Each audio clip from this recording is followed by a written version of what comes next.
you carry your weight. There ain't no time to debate. You gotta push through life. On my life, I call it how I see it, just because you need it. On my life, every day and every night we gotta fight. Yeah, we gotta fight it. Fighting for success. I had to have this guy. This there's really no way to really explain my first guest other than, to me, I think unique is a word that I would like to use. Exciting, just spontaneous. Seems like you guys probably have heard of him, seen him. He seems like he's everywhere now. Your mom's probably saw him on Access Hollywood. Your dad probably saw him on Barstool. Younger kids probably see him on TikTok, or he's everywhere, right? So I'm blessed to know him. I'm sitting here with none other than Johnni DiJulius. What's going on? What's up? What's up? We've been talking about doing this for a little while now, and I got you in my hometown, which people don't know it. It's pretty huge. I saw 2 traffic lights. Yeah, that was nice. You've not been here long enough, but I know, in all honesty, there's more Amish population here than there is actual citizens of Hagerstown. Yes, in Ohio, there's a big Amish population too. So you're a little familiar. I'm a little familiar. But you tonight, if you leave the windows open, because you are doing a camp here, so you're staying over. But so if you wouldn't leave the windows open, you'll hear the horse and buggies go by. Oh, no way. Yeah, for sure. So that's where we're at. We're in that part of town. So right, yeah, cool. So we're here. But my man, you're here to do this podcast with me, and which I'm thankful for, by the way. Well, I appreciate stoked to be the first one. Yeah, I was just telling you before I got on. I've done a lot of podcasts. Yeah, this is official. This is very official in here. I like this setup. This is very cool. It. Well, I thought we wanted. The idea again is just having a culture in what we're around with wrestlers. We're in a gym, we're in all these places, but people don't see you outside the mat a lot of times. Well, they see you, but a lot of wrestlers, that's where they, associate them, as in their workout gear. But there's a success that a lot of these men and women carry. And I wanted to kind of bring that vibe. This is my lounge. I actually, it was the Cigar Lounge was my inspiration from the mid-century modern cigar lounge. So I'm glad you like it. So I have a question. You kind of sparked something in my head. I know that you probably got the questions, right? Mm-hmm. But I have a question for you. Success off the mat. I love asking my friends this, and it's funny how it's changed over the years. What's your definition of like successful? Bro, know what I mean? That's a question I have for you. Oh, dang. I mean, we'll both answer that. Hop into it, right? Yeah. We're gonna both answer that question, because that is. I mean, it truly is I think that's a loaded question. It is. Because my answer and your answer probably are on probably 2 different spectrums. And everybody should be. It should be. Right? Yeah. And it's so interesting because, like, when we talk to, when all these different wrestlers and fighters and combat sport athletes come on here, you're going to get a window into their brain. Yeah. And I bet you it mirrors how they compete. I really believe that. That's kind of the whole thing, is like, so I watch you wrestle, right? And we're going to get into the nuts and bolts of all this, but I watch you wrestle, and you have a style, you have a way, but I also have gotten to know you as a personality. Person. Yeah. And I say the same thing, and it's the same. It is the same. And so that's what kind of the inspiration behind is. I mean, we all, we know the greats in this wrestling or fighting, but when you're around people like Jordan Burroughs is the guy. He's a stoic. He's the same. It's like he wrestles as he is. Yeah. And then you get around Johnni, who wrestles crazy. He's a goober. And he has to be. Is the best. Yeah, it has to be. So that's the whole thing. It's knowing that we all have this ability to find success. And I think that there's specific steps that we've all taken. Yes, you can gather, there's a bunch of ways we've all gotten there, but we've all used certain principles to get us to these points in success. Oh, I cherry pick from everybody. Right. Yeah. And so that's the hope, is that we can take this even to the person who's not in combat sports or something like that, and they can model the steps that we've found and become successful in their own area of life. They don't have to be a wrestler. No, not at all. It's applicable. Yeah, most of the time It's funny. I was talking to a friend about this yesterday. Most of the things I study that I want to get better at are endeavors of people doing things outside of what I'm doing. Yeah. I like how Navy SEALs think, so I steal from them. Simon Sinek is one of my favorite speakers, Right. who I'll probably quote 16 times on this podcast, but he has nothing to do with wrestling, base jumping, skydiving, adventure, nothing. Right. But I love everything he's about. Yeah. So it's like things translate, you know, they absolutely. leak into each other. Yeah. And I think a lot of times, you know, maybe the guy that's listening to this or the girl that's listening to this and they've never wrestled before or they've never been in a combat sport. I think there's a lot of times they go, I wish I would have, I hear guys all the time, I wish I would have wrestled on some I always hear, yeah. You know, but they can take and they can listen to this and listen to you that has had success in many areas of life and apply that and still have the same discipline and outcome as you have had, you know? And that's a big thing with wrestlers too. I hope we as a sport get away from. Me and you talked about it today, actually, how a lot of wrestlers, because we don't get the credit that's due oftentimes, we overly pout our chest and say we're the toughest people, the most disciplined people. There are some bad mother frickers all over the world. Yeah. All over that don't wrestle. Absolutely. You know what I mean? And I almost disagree a little bit with, I do and I don't, you know, Right. with what I'm about to say. Once you've wrestled, everything else in life is easy. Right. I love the quote because I do have a lot of passion for wrestling, but there are great men and women that have fought for this country that never wrestled. Yeah.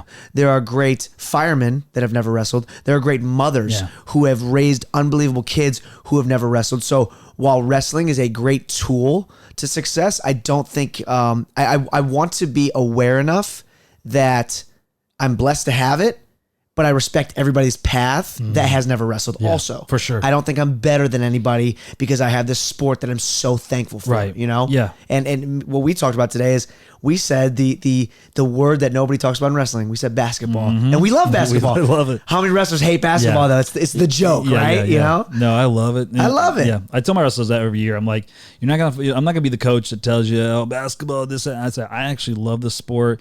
You know, my story of wrestling is I was literally did not break 5 foot until my 9th grade year. Really? Yeah. I was tiny. And so my 7th grade year, I was out for basketball, all but 4'4", whatever, and defending like a madman, but couldn't, I was too short. And I so, frustrate a lot of people on defense too. Yeah, I wrestle. That's where it's at. I freaking wrestle. Yeah, exactly. So I got, hey, you're not probably getting much playing time, but then the wrestling coach, the junior high wrestling coach comes to me and says, you want a sport that, your size, actually you get to compete against.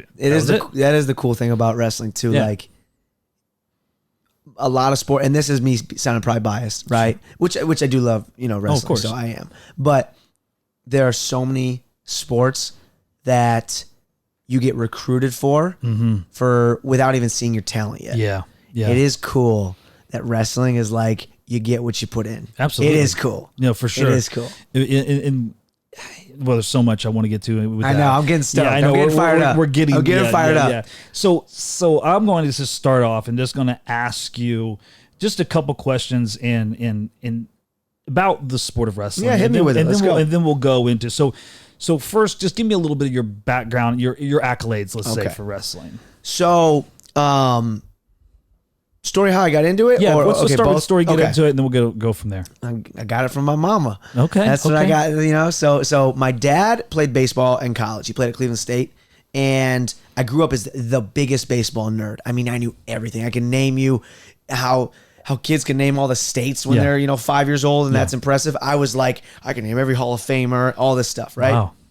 Sorry, I You're good. have the hiccups a little bit. Well, we had some good pizza tonight. Yeah, so. we did. Yeah, I feel pregnant. I know. So my dad always wanted me to be a baseball player. Okay. And he played at Cleveland State. He was a shortstop, and I love the sport of baseball. Yeah. It is awesome. Yep. But I had so much hyper energy, ADHD as a kid that when I was 6 years old, 5 years old, in the wintertime, I had nothing to kind of burn me out and put me to sleep. Okay. Right? Baseball, I'd run around all day. Okay, by the time it was time to go to bed, I'd go right to bed. Wintertime, I had nothing to wear me out. So my mom actually suggested to my dad, why don't we take him to wrestling practice? Right? Wow. she takes me to my first practice ever. I fell in love with it, right? I was running around, bouncing off the walls. It's a kid in a padded room, right? Yeah, I mean, right. what's better, Exactly. right? And I don't want to get too deep too quick, but this is a good time to say. Unfortunately, my mom passed away, as you know. Sure. But because she took me to my first wrestling practice, I actually have her signature on the side of my arm that I get my hand raised on. Wow, But yeah, it's yeah. tattoo of her signature. So I do like saying that because, she brought me here. So every time I get my hand raised, every picture I get of getting my hand raised, she's right there with me. I so love it. yeah, it's Yeah. pretty cool. But accolade-wise, wrestled at the Ohio State. Grew up in Ohio, the state of Ohio Right. in general, which that is like... You know how they start USA chants at concerts? Yeah. USA. It's OHIO anywhere you go in Ohio. Oh, yeah. So being able to tell people I went to Ohio State is something I'm very, very prideful of. I love it. I love that. We won the, I know you want my accolades, but I'm going to give you something No, different. for sure. We won as a team. We Yeah. won the Which is national beautiful. championship Yeah. in 2015. So That's awesome. that's the best thing I got. No, that's good. I mean, as we know, wrestling's a unique sport that it has the individualized part of it, but also the team part. It gets looked over a lot in wrestling, but Way it is looked over. major. And so obviously you got involved in wrestling and it helped kind of burn that energy out and stuff like that. How was your high school? Did you be a pretty good high school wrestler? I was really good, really young. Okay. Which is a blessing and a curse, right? Everything has a spectrum. There's pros and cons to everything. But I was going to all these big tournaments when I was 8 years old and winning them. And my dad had never had a wrestler. So he was the typical, let's get as many matches as we can dad, right? That's just how it starts. Yep. And it's so funny to see the dynamic with my little brother and how 180 he is now when my brother's 8, 9, 10 years old, how he's training. Yeah. It's way different, right? But by the time I got into high school, I had already been to big matches, felt that big pressure. I ended up being in the state finals 4 times. I won 3 state titles in Ohio. And then, obviously went to Ohio State. That's pretty impressive because Ohio is a wrestling state. Yeah, it's good. I mean, it's one of the better states as far as high school wrestling. Built a little differently than Indiana, where I'm from. One division here, right? No, it is one division, but we have you guys have it's how many, 4, 5? We have 3 divisions. Three divisions. Yeah. Okay, but you guys go regionals to the state. We go right? sectional, district, state. Okay, district, state. Okay, so we do sectionals, regionals, semi-state, then state. Yeah. And your state tournament's a big bracket, right? It is. We have 16 man. Okay. Yeah. So yeah, it's a one size fits all for Indiana, but again, Ohio is just an incredible state for wrestling. Typically, It's Indiana's twin, man. We look the same. That's true. We're flat. We got corn in a couple cities that are fun. that's very true. Right? Actually, absolutely. So I know you never seen anything outside of these 2 stoplights outside, but listen, this place, if you ever get a chance to come by Hagerstown, don't blink. You will miss it for sure. right. But you know what? I always say, it's my own little Mayberry. dude, you grew up here. Yeah, and whenever Yeah. it's kind of the rest of the world's doing its thing, Hagerstown stays the same, man. I mean, look at you. You're not behind. You got the Yeezys on. Yeah, You're not behind. No, you're right here. Yeah, so The yeah. Amish people probably think they're moccasins, but that's cool. Yeah, you know what helped me to build this trailer out? The Amish. Oh, nice. Yeah, Shout out for to the sure, Amish. absolutely. So There you go. Yeah, so now I want to get into just a little bit of the college stuff because I'm curious. I want to know a little behind the scenes. Pull the veil back just a bit for me for Ohio State wrestling. What does it look like to be an Ohio State wrestler? So when you go, my first day there, I remember, we had the #1 recruiting class in the country. We had 4-time state champ Logan Stieber, 4-time state champ Hunter Stieber, 4-time state champ Cam Tassari, me, who was a 3-time state champ, 4-time state champ Andrew Camplatano, 2-time state champ Kenny Courts, all coming into the same year, and also 4-time state champ Derek Garcia. Wow.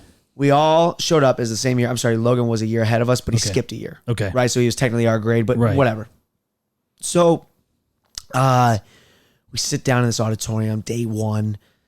I'm an Ohio State athlete, and Tom Ryan comes up to us, and he very excitedly says, "Gentlemen, welcome to the toughest wrestling conference in the world, the Big Ten." And he paused, and I was like, oh my gosh. And it is, high school is, you can kind of get away with doing whatever you want, and it's a high school sport, right?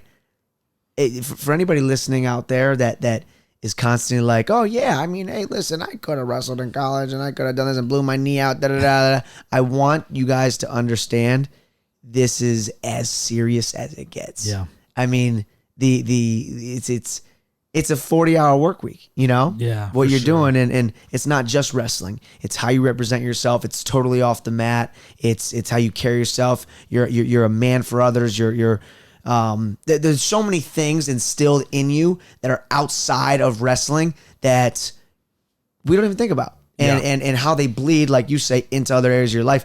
I learned in those 5 years, you know? Yeah. But yeah, it's best times of your life. Yeah, I was gonna say. So you obviously enjoyed your time there. Enjoy the suck, right? Yeah, enjoy the suck. I mean, was the practices?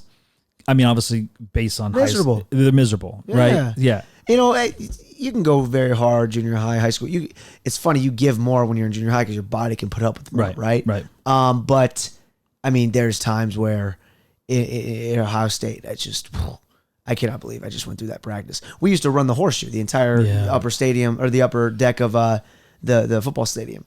You know, every Friday. You guys are used. I mean, you can't get used to that. I mean, it just. Well, yeah, that's something that I feel like a lot of wrestlers think happens. So I hope that there's young guys that are listening. Mm-hmm. The better shape you get in, the easier it doesn't get. The better shape you get in, it's actually the opposite. The harder it gets. We always think, oh, if I was in better shape, like this wouldn't suck so bad.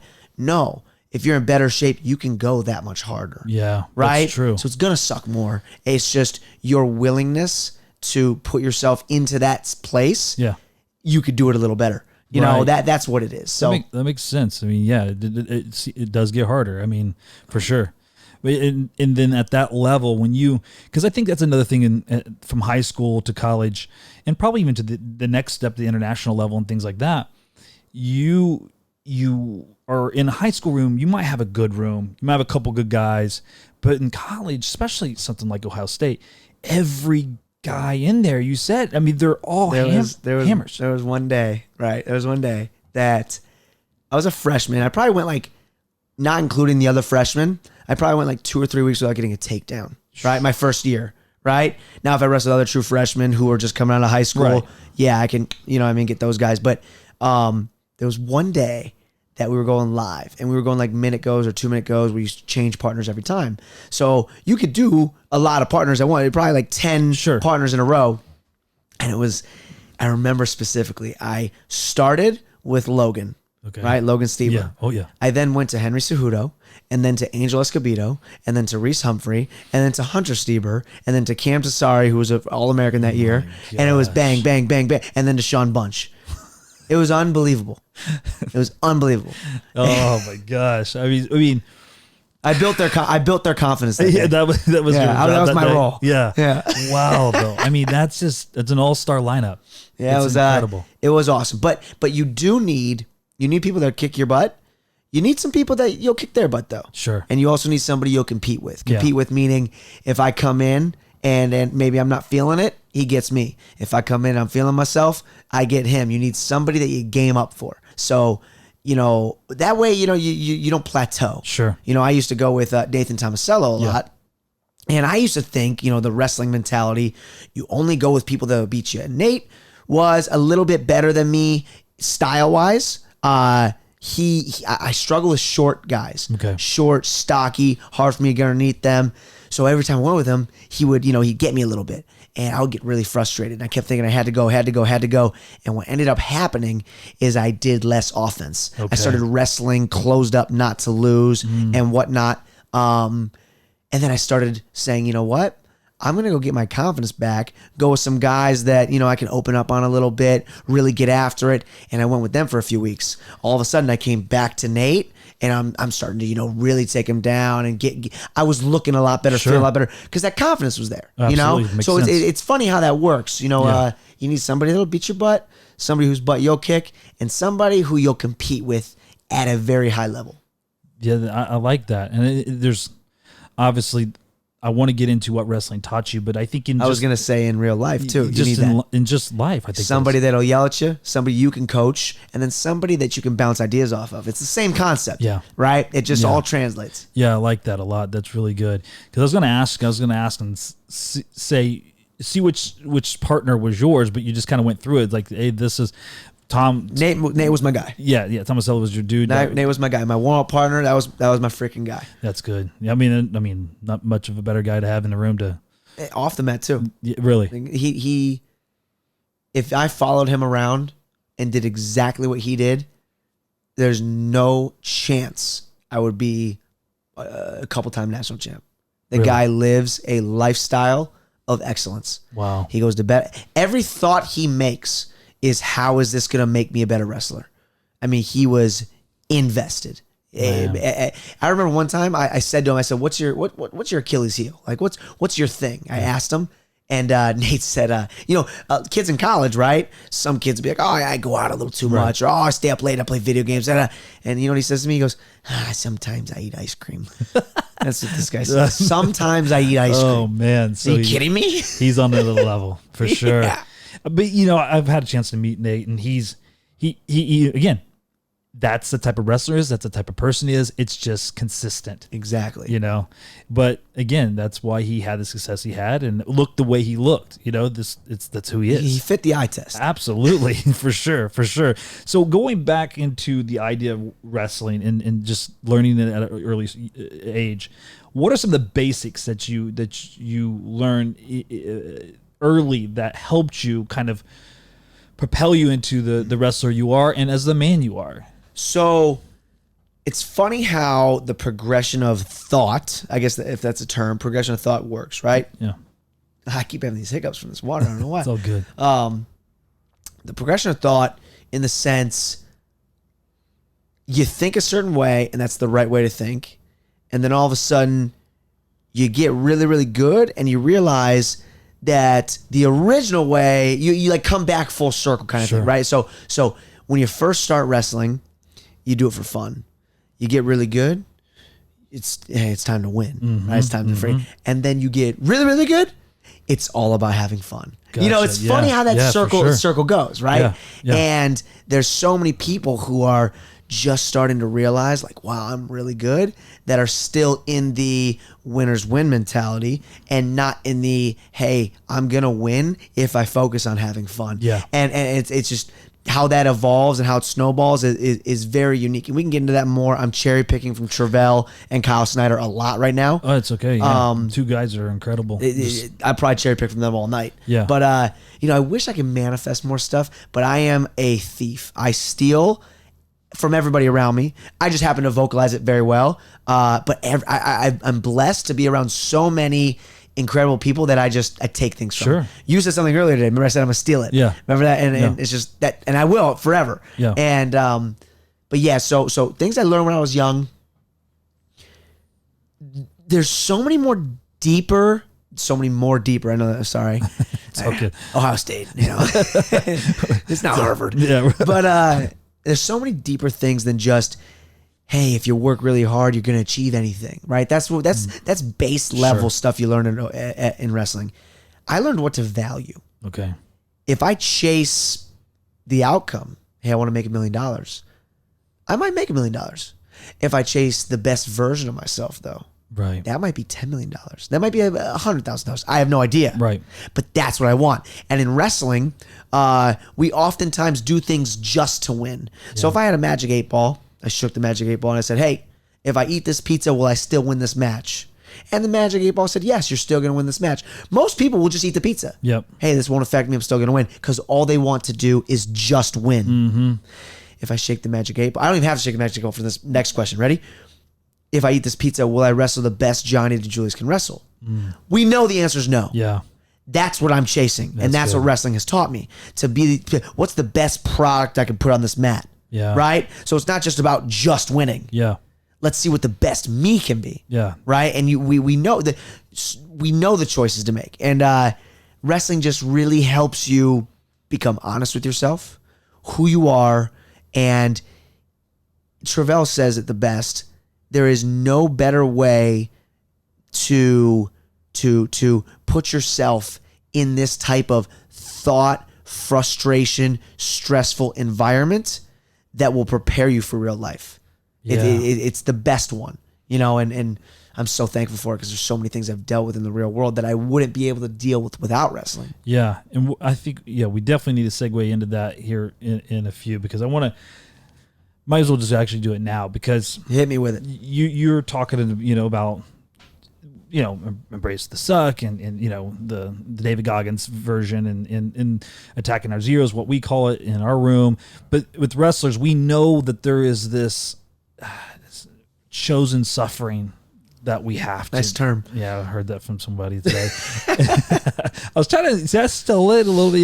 Yeah. But yeah, chosen suffering, as you said earlier in practice today. So if you have that, and we know that from wrestling, we get that, and you get kids that start early. I think that because in my experience, when we choose to suffer, it is applicable. You can take those lessons, and it applies even when suffering is imposed on you. 100%. So give me that. Where has that helped you? So for me, chosen suffering also means suffering is inevitable. Sure. Let's choose where I suffer. So I tell a lot of kids, like, they think suffering means, I need to avoid this and do something else. Right.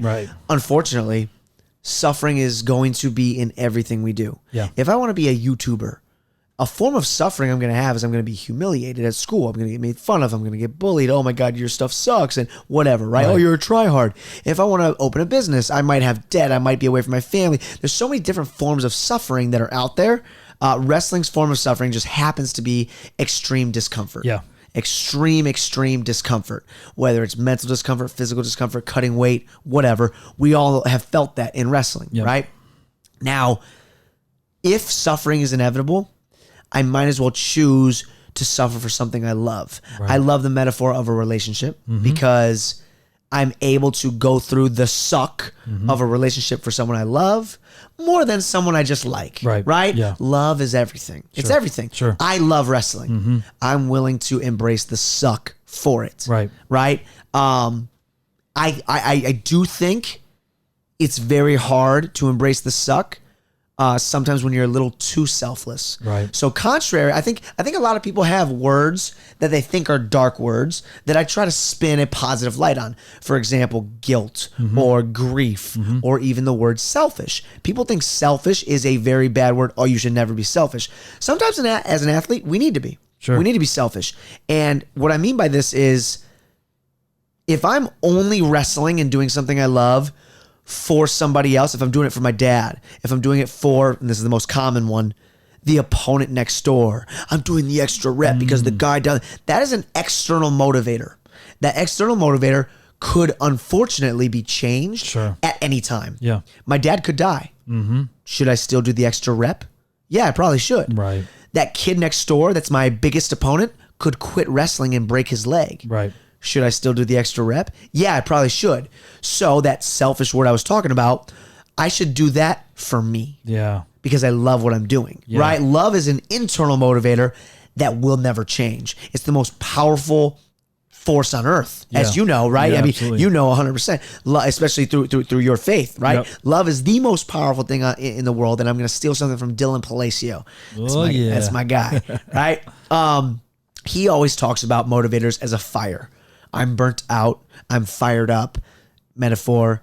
We've all heard that. Yeah. He calls an external motivator lighter fluid, right? Okay.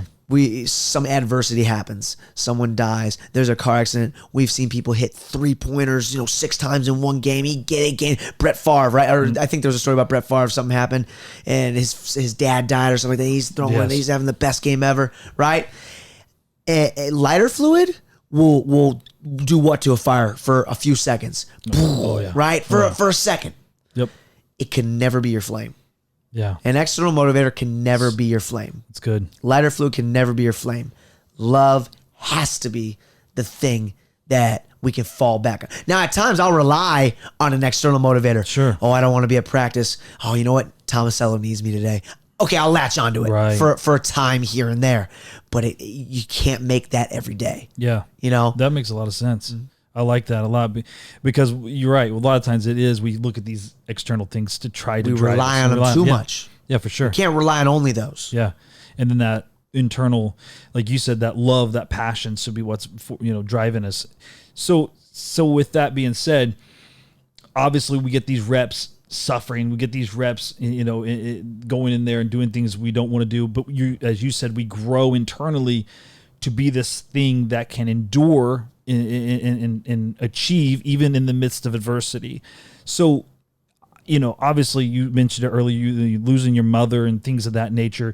As you went through adversity in life, do you feel like wrestling has been kind of the backbone to part of how you've been able to heal more? Yeah. Check this out. Ready? This is one of my, I say cherry pick from a lot of people. Sure. This is fortunately one thing I like to say I came up with on my own. All right. So for anybody, that doesn't know me that's listening, when I was 16, I lost my mom. Me and you have talked about this. I was 16 years old. I was actually, it was March 21st, 2009. I was a young, I'm an old man now, right? Long time ago, which is ironic. Not ironic. I'm sorry. That's a poor choice of words.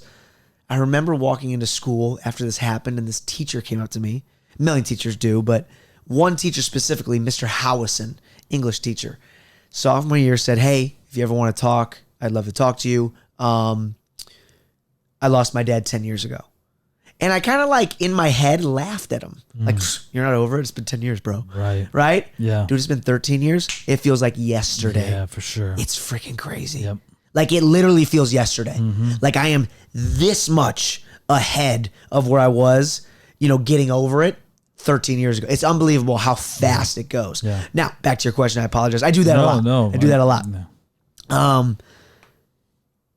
When I'm in a wrestling match, if I get thrown to my back in the first 5 seconds, right? In college, I'd be down 6-0. In high school, I'd be down 5-0, right? It's good clarification. In freestyle, I'd be down 4-0. Right. Right. Exactly.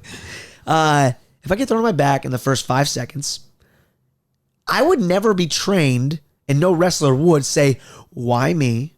Why God? Why? Right. Why would I do that stupid move?" Why is a past tense word. Sure. We all say, "Okay, what do I have to do to get back in this match? I got to get an escape. I got to get a takedown. I got to get to where I need to be. I need to get on his legs. I need to get to where I'm good. I need to choose top in the second period because I'm nasty on top." We all say what? Because what is a progressive, a moving forward word? It's a where do I need to be, right? Yeah. Imagine if I apply that same logic to any adversity. I get dumped. I get cheated on. My mother passes away. Anything like that. It's very easy, and most of us do. Sure. Why, God, why? Yeah. Why does bad things happen to good people? Why did my mom have to pass away, right? Yeah. How about, what do I got to do to be there for my brothers? Wow. What do I have to do to get closer to God so I can get over the loss of somebody so close to me? What do I have to do to be a good son to my dad because he just lost the love of his life? The word "what" is such a forward-thinking word. Yeah. And it's so interesting. I'm going to go away from that selfish word now and say, when we try to heal ourselves by only thinking about ourselves, it's hard. Yeah.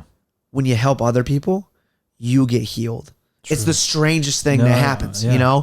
So I learned how to get over the loss of my mother because of wrestling, because of all these great things I've fortunately been able to take from the sport. Yeah. I want you to do me a favor real quick. I want you to think of your favorite movie. Say it out loud. Say your favorite movie. Oh man. A favorite. The Wizard of Oz. Okay, great movie. What's the first scene you think of when I say The Wizard of Oz? When she first arrives. When she first arrives. Yeah. Now, you could have said flying monkeys. Right. You could have said the Munchkin Men singing. Yep. You could have said the scarecrow. You could have said a million different scenes. The first scene you thought of was not, and why? Why was it not the end credits? That'd be silly, right? Yeah. So something I kind of learned from wrestling is when my mom is brought up, the first thing I don't need to think is the end credits of her life. That's good. Right? I don't need to think, Mom, passed away. I can think of Mom an hour into her movie when she took me to Disney World. An hour and a half into her movie when we played hooky from school and we went and ate McDonald's and we went to the park, and right? That's so good. Because her life has more than the last second in it, right? Wow. And that's a very important thing. Wrestling's the same way though. Yeah. I could look at, certain failures and identify myself and only think about, but that won't get me anywhere. Right. Right. I need to be proud of places I've come in wrestling, places I'm going to go, and areas that I've done good. There's so many things to cherish in a career, the same way there's so many things to cherish in a person, other than the last time. Yeah. Right. A lot of people might be listening to this that are done wrestling. Yeah. And the only thing they think about is how they didn't qualify, or they didn't All-American, or they didn't win states, or whatever it is. Right? You got a whole freaking movie that you could think of. Yeah, that you could be so grateful for. It's kind of interesting. I mean, that you say that because for whatever reason, we do kind of hold on to the final credits of Final. things. Isn't it crazy? We're outcome-based creatures. Yeah. That's true. That's very true, and it's hard to change that position in your mind, because I think maybe because I wrote, actually, I write a bunch of stuff, but I wrote something recently about glorifying the victories more than we do the battle, and that it sets us up for an opportunity to only look at the like he's talking about, the wins and losses versus the type of person that it developed. I talked about this today. Yeah. Loving to compete. Absolutely. Yeah. And so I think that's exactly what you're talking about. Is like, if we get that mentality of looking at the end credits of everything, it just sets us up for this somber story, but I love that. That's good. It's funny. I'm going to bring up Nate again, Tomasello. He's getting a lot of airtime. Yeah, he is. I love thinking about, and this, Lou Roselli kind of taught me this. A little bit Travell, identity, right? We're identity, and I heard actually your son talk about his identity today. Yeah. How instead of it being result based, his identity comes from his faith. Yeah. My identity, and a lot of wrestlers' identities at practice, especially, is wins and losses. Oh, how do we introduce ourselves, right? Oh, I am a state champ. I am a national champ. When we discuss LeBron and MJ, the first argument is what? Rings, right? Everything is identity in outcomes. Yep.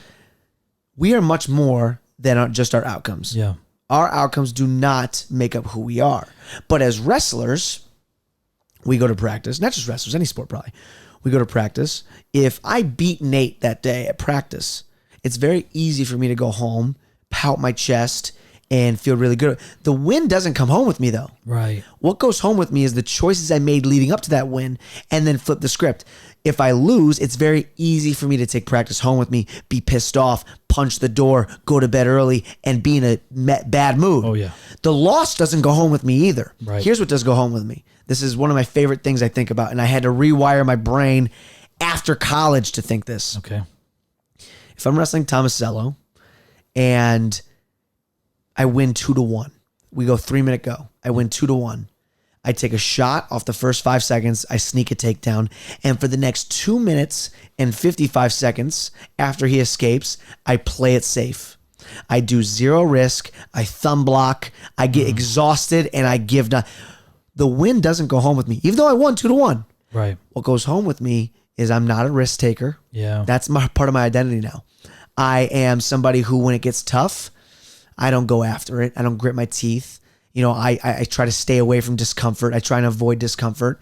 And those things will become a part of my personality. Yeah. Now, on the flip side of that, if I shot 1,000 times on Nathan that day, and he just happened to snap, spin, and get a few takedowns, and he beats me, but I got really, really tired, and what I do, I stepped forward anyways, even though when my mind, the voices was saying, back off. Yeah.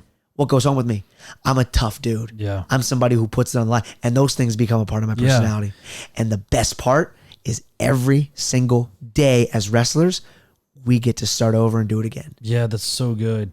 So what do you think? So do you think, because I see both, right? I see in the room the guy that wants to win, right? Like for whatever reason, practice is personal, right? And the wins and losses do go home with them.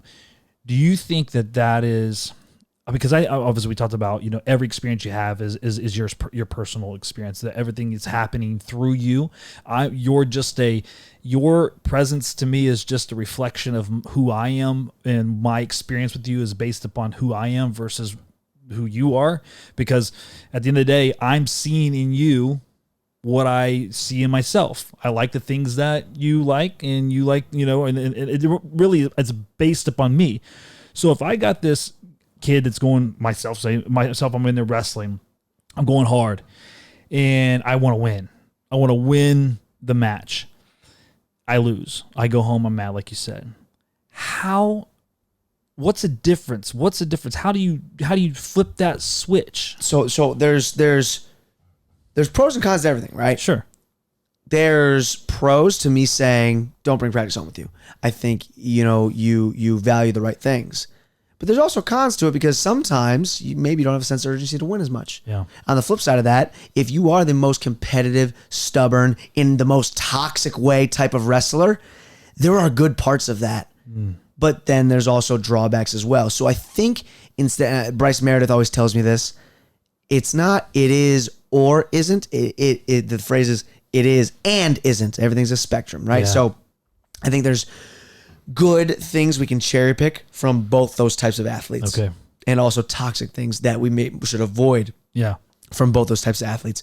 One thing that I love that Kyle Snyder said to me one time, he said, if you get beat at practice, it's very easy to be that competitive, stubborn wrestler who follows the dude to the water cooler and says, no, we're going again. And right?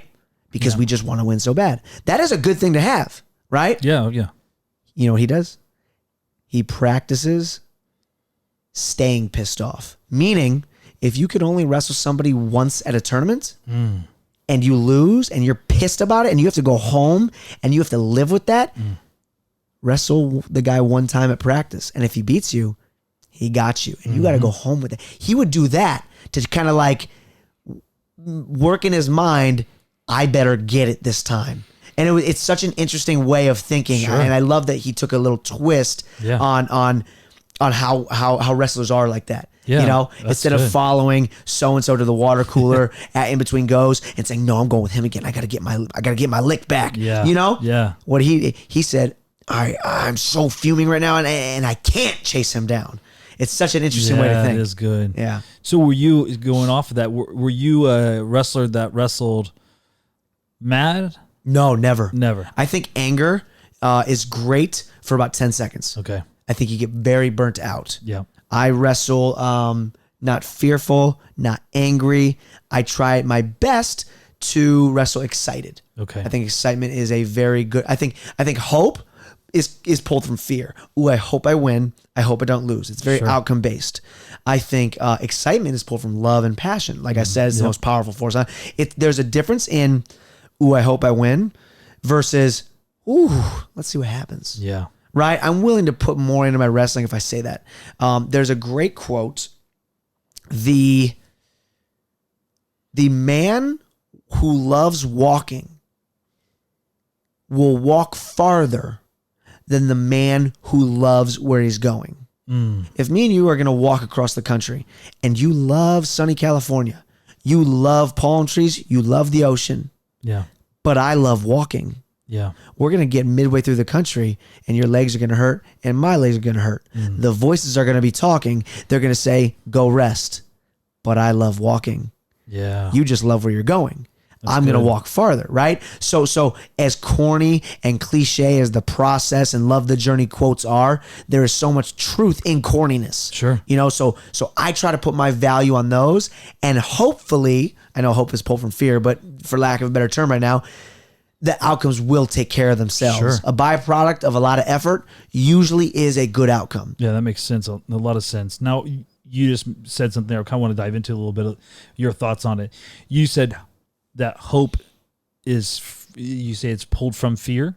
Because it's very outcome based. There's times it's not. Yeah. Right? Like I love Andy Dufresne's quote, hope is a good thing, and whatnot from Shawshank, Yep. Ohio movie. But the version I'm talking about where you're just hoping for an outcome that hasn't happened yet. It's from such a place of anxiety. Yeah. And I think a lot of wrestlers get wrapped up in the result based, uncontrollable area. Hope can't be a plan, right? Ooh, Right. I just hope I win. Okay, well, instead of hoping you win and focusing on that, go do something that puts yourself closer to that outcome, right? Like that's more so what I'm kind of getting at. Sure. No, I was curious because I kind of have a thing where I say that fear and faith are the same thing in the sense that they both require belief. Ooh, that's great. You know, and Ooh, that's good. That's good. That's good. So for me, that's what kind of, you know, you kind of pulled that out. So that's the thought, is that they both require belief, but one is a belief in something you don't want to happen, which would be fear based. The other one, but it's so tempting. It's so tempting. It's temptation. Yeah, and oh, that's interesting. Yeah, and then faith is what you hope does happen. Right. But they both take belief. Right. It's like the key ingredient is belief in both of them. One is the negative and one's belief in the positive. Yeah, and a lot of people will put their belief in fear, and then hope faith just works out. Right. It's so funny. I was actually telling your son this on the way here. He was talking about the word confidence. We were in the car and we were talking about the word confidence. A lot of people think confidence is going to just happen. Yeah. Right? Let's use cliff jumping as an example. Everybody at some point in their life has jumped off a 30 or 40 foot cliff into water, and usually it's scary. Probably they haven't. Right. You said everybody in their life has. I don't know. I think most people cliff jump, like a diving board, right? A high dive. That's probably 10 foot. Just because you don't. Most people in my life have. Right? Exactly. Well, no, I've jumped off cliffs, but I get your point. Yeah, for sure. Yeah. So I use this as a metaphor because a lot of people, friends, kids I've been around, even adults, they stand on the cliff and they think, okay, I'm going to jump when I'm confident. Yeah. Confidence is the reward of effort. It's the reward of trying. That's good. So I'm not confident before I jump. It's after I hit the water, I get excited, swim back up and do it again. Now I'm confident. Wrestling's the same way. Yeah. A lot of people are like, oh, I'll shoot when I'm confident. You shoot to get confidence. That makes a lot of sense. You know what I mean? Yeah. And it's so interesting how people do that. I remember I broke my ankle on a base jump, and I had the US Open pretty short after. Chances are I'm not going to win the US Open coming off a broken ankle. Chances are, right? So people say, why would you wrestle when you don't think you can win it? And it's like, that's not the only reason I love wrestling. Yeah. Confidence is going to come from me going out there and doing it, not from me waiting. Now I'm ready. There's always a reason not to be ready. Sure. There's always a reason. Yeah. So yeah, I mean, that's another principle that I think, obviously picked up from the sport, is that confidence thing is like making yourself do things knowing that you're probably. That's how you get belief. Yeah, that's how you get belief. You just do it, and then you fail, but then you keep doing it, and then you have success, and then you have confidence. I mean, I really love that because it's applicable again to life. Like, I don't know how many of my friends talk about business and things like that, and they're all scared to take the first step, right? They're just in a job they don't want to do. Beginning is everything. Yeah, they're in a job they don't want to do. They're like, man, if I could, I would just, I'm like, if you could. Oh, it's my least favorite phrase in the world. Oh, you don't understand. I do understand. Yeah. Do it. Do it. Yeah, do it. So I, again, going back to wrestling, I think it's just a practice. It's a playground practice field full of opportunities to practice this very thing. Like, I maybe I can do more, business decisions. Like, my wife's always like, she's my biggest cheerleader in the world, but she's like, are you afraid that this is not going to work or whatever it may be the case? No, I'm not. Maybe because I'm wrestling, I've been in those positions over and over and over and over again where who knows? Right. But you just try. You just do. And everybody wants the good without the risk of the bad. Yeah. In order to have the good, you have to be willing to have the bad. If I want to hit a home run, I have to be willing to what? Swing. Strike out. Yeah, exactly. Yeah, swing, but strike out. Absolutely. If I want to score points in wrestling, I have to be willing to give up points. Absolutely. I have to be totally okay with giving up points. Yeah. Because I'm choosing to do it. Same thing in the real world. If I want to jump off a bridge, I have to be willing for my parachute not to work. Unfortunately. Yeah. Right? And that's an extreme example, right? I do that, by the way, anybody listening. I do that. We're going to talk about that. We might as well go get into it because... Hit me with it. Yeah, you obviously have...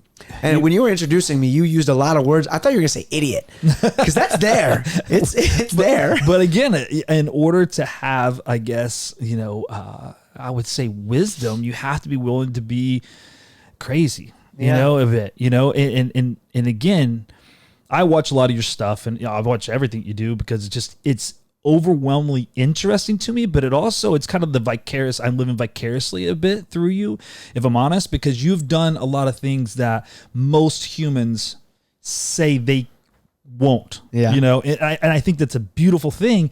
I want to know how. I mean, we got to talk to you about being a wrestler, but then you coached for a while, you did all these things, but the thing I want to get into right now is just the base jumping, the jump, you know, the all the extreme side of things that you've gotten into. How did that come to be a thing? Why do you do it?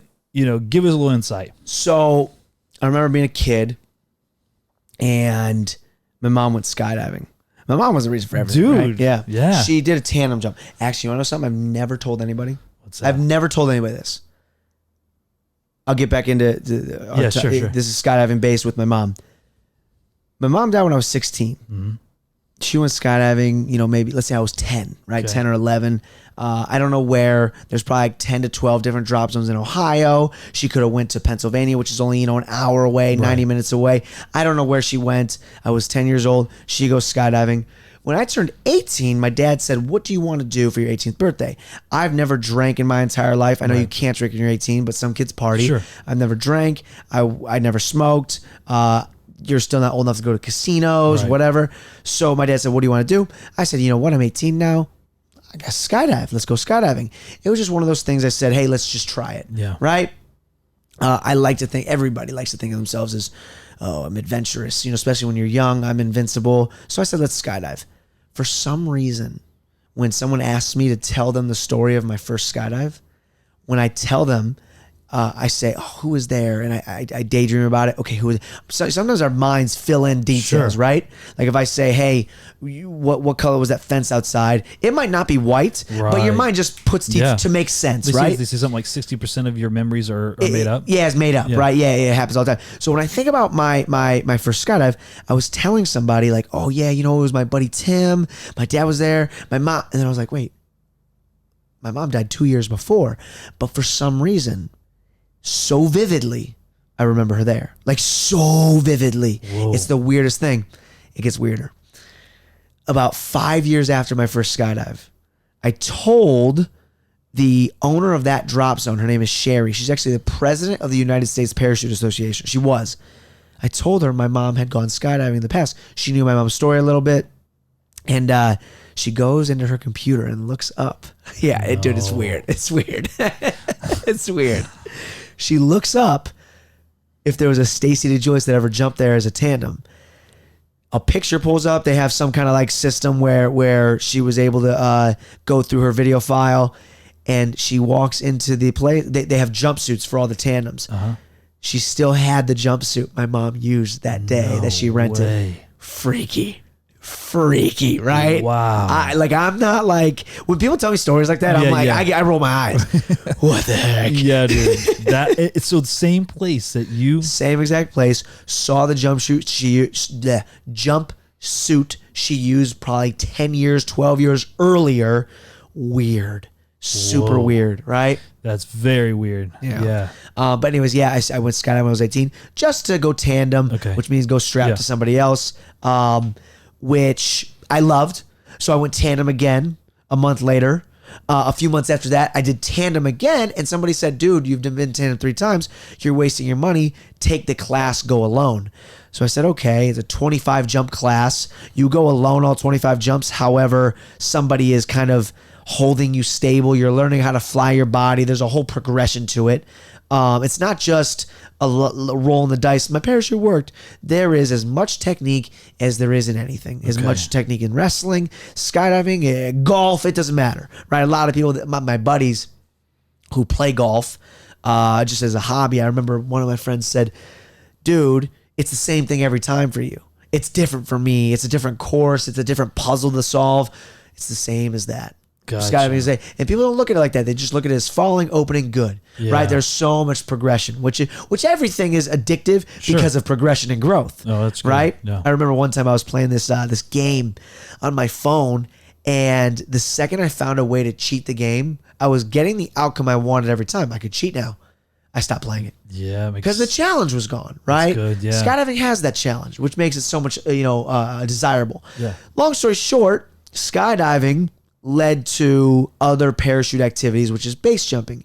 Base jumping is building, antenna, span, which is bridges, and earth, which is cliffs. It's an acronym. Okay. So after I had a few hundred skydives, 200 maybe, I started to dabble with base jumping. I started jumping off a few bridges, which is the safer of the four objects. Yeah. And that led to me really getting in and falling in love with that sport, altogether. So I've seen you jump off many things, and The deep breath. yeah, I mean, you told me your family can't even watch. Dude, my dad does a lot of speeches all over the country. Yeah. And I'll have people message me like, dude, just ran into your dad, told him your videos are crazy. And I'm just thinking of my dad's perspective of someone walking up to him and saying like, dude, your son is crazy. Like, he's got to hate it. Yeah, I mean, I can't imagine, Right. my son doing what you do. I would be, I'd be like him. I couldn't watch it. I couldn't be, I wonder if I'd be my full self though if I didn't. That's kind of my follow-up question is, again, I watched you as a wrestler. I've seen, I was high risk as a wrestler. that's it. It's like Right. the person you are, it kind of only makes sense for you to do these things. And you've created a life. And the subtitle to our podcast today is living the life of adventure, because when I think about you, that's what you're doing, right? Like that's your full-time gig, right? Like just you're, Sure, yes, I do a lot of clinics, right? Right. But I want it to be but it's funding. inspiring people through social media to do it. It doesn't have to be base jump. Right. Sure. No. Quit your job you hate. Right. Exactly. Take that risk. Yeah. Book a last second flight. Yeah. Maybe you do have some stuff that you have to stay home for. Not overly responsible wise, or don't be too irresponsible, but you know what? It's okay. Go enjoy. Go. The point of life is not to just, pay your bills. Right. The point of life is to do some stuff that sets your soul on fire a little bit. How have you done that? How have I set my soul on fire, or how have I inspired? Okay, both. Okay. Give me both. I mean, how are you living the life that you live? Because from the outside looking in, I mean, yes, I know you do 60 camps or how many. You do a lot. It's not going to make me $1 million. No, but you do a lot of camps. I do a lot of camps. Yeah. And I understand that is to fund the dream and to fund what you're doing, and also you're inspiring kids and you're inspiring people and all these things.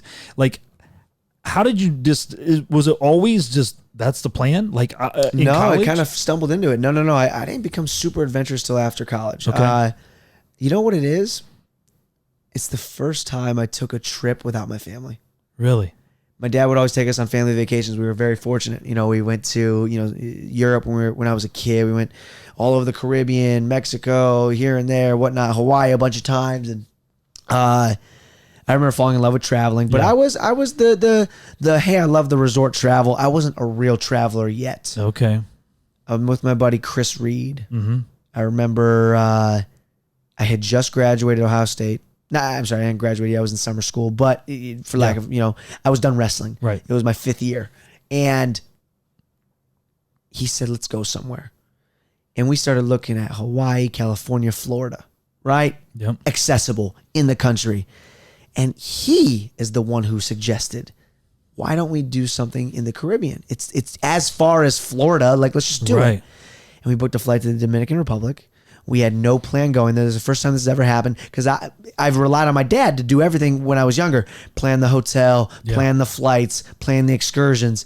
So I remember doing this with him and going there off script, and we just stumbled onto things. Wow. And because of the whole scramble, stumbling onto things, it became this insane, I met this person, which led to this, which led to this, which now we're on a boat, which now we're on jet skis. It was just unbelievable. And I became addicted to that snowball effect. What if, right? And it's almost to the point where I don't even book anything now. And it's too much, right?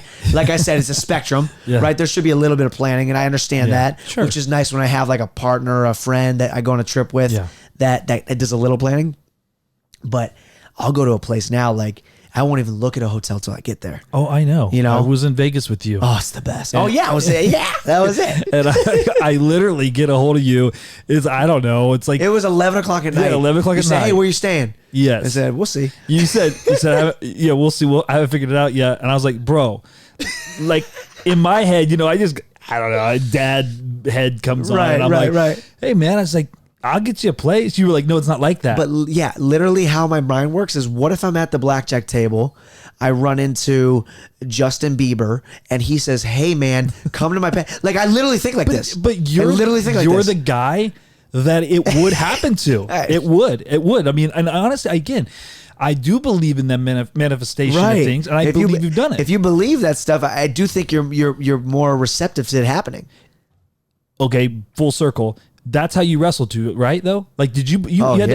I think if I'm not knowing. I know you a certain degree, but I don't know your background. If I had to guess, your self belief in just that we'll see what happens had to be how you became the wrestler you became. We got the GoPro. GoPro on the ground. GoPro on the ground. Yeah. You want me to get it? I'll get it. All right, you go ahead. I'll start chopping it up. Yeah, go for All right. I'll keep these people's attention. Yeah. Now, a lot of the stuff that I'm talking about right now, I learned throughout my career. I wasn't somebody that just had it and did it, right? I had to learn it throughout my entire career. And I cherry picked a lot from Kyle and Travell, and something that I actually picked up from Travell, I'm going to, full circle, like you said, circling back to base jumping as well. It's so funny how I steal all these things from people.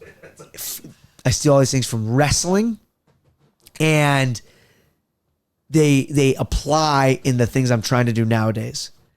People, when I see them, if for some reason they've seen my videos, they say, hey, I know he's the jumper. I'm not the jumper. I'm a wrestler first. Okay. And that's important. That's very important. You were to me. still a wrestler first. If not the Instagram Right. is anything, makes up what a person is. Right. But I make sure in my bio, if you want to describe who you are, it goes Johnni DiJulius, wrestler, base jumper. I make sure wrestlers on top, and that is very important to me. I don't care if this is going to sound horrible, but cure cancer one day, right? I am Johnni DiJulius, wrestler, right? Then doctor. Like that is the most important thing. Wow. That is who I am. So something that Kyle taught me, Kyle Snyder, is when we think that we can will stuff together. Ooh, I want to win. I'm going to want it more than the other guy. Yeah. It doesn't always work like that, unfortunately. Right. A lot of times the guy who wants it more comes up short. It just happens, right? So what he says is the same way muscle memory applies for repetitions in a move. Mm-hmm. I could do it with my eyes closed. Your mind and thoughts also have to be muscle memory. If I'm arguing with a significant other and every time I get upset, I say the nastiest thing on my mind. Yeah. 5 years later, my muscle memory of my mind when I get upset is going to be what? Yeah, say something nasty, absolutely. right? Yeah. So your mind is so what he does when he's extremely uncomfortable at practice, instead of thinking, I just need to want it more and then go get it, he has his coach say something that triggers it. It's a muscle memory. Yeah. He has a phrase called protect nothing. He says protect nothing out loud. And then when he's exhausted at practice, he says to himself, protect nothing. And then he chooses to take a shot, to step forward, to do something, right? All of a sudden he's in the middle of a match. He doesn't want to be there. It's the third period. He's exhausted.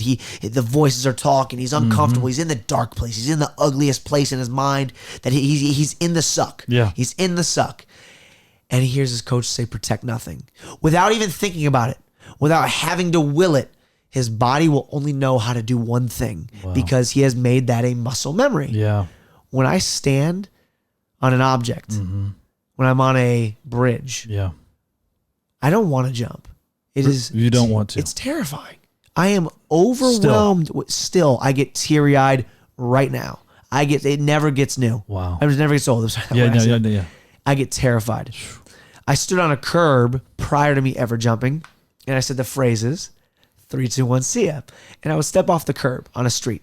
Wow. And I did that about 100 times. Then I got on a bridge where I was a little less nervous. I said 3, 2, 1, see ya. All of a sudden, when I'm on a building or a cliff that's a little bit spicier of a jump, I don't want to go. I say 3, 2, 1, see ya.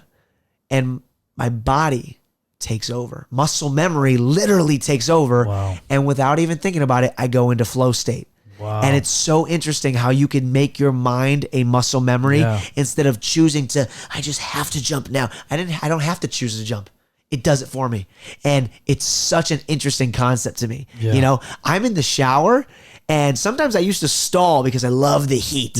Right? Yeah. But when I know I have to go, I say 3, 2, 1, see ya. Turn it right off. Like I don't even hesitate anymore. Wow. Like, you know, it's my way of avoiding hesitating. Yeah. It's my way of, hey, I'm going to steal second base. I'm not even going to think about if I'm going to get thrown out. Yeah. 3, 2, 1. So my whole point is, you know, just circling back to things that I've just learned in wrestling. Yeah. You know, ways that my personality seems. I take that, and that's one of my favorite things I've learned in the sport that I've put into my real, you know, into the real world. Yeah, that's so good. Because I mean, if you were asking me, I would have thought you would say, "Nah, man, it's easy now." Like it's not, but yeah, just because I guess if I think about anything I've ever done and I still do in life that I've done a million times, it's still difficult, you know. But I guess from the outside looking in, I'm like, Johnny's did everything. So obviously he's I guess the other thing is too, you think about people that have they're addicted to the adrenaline or whatever.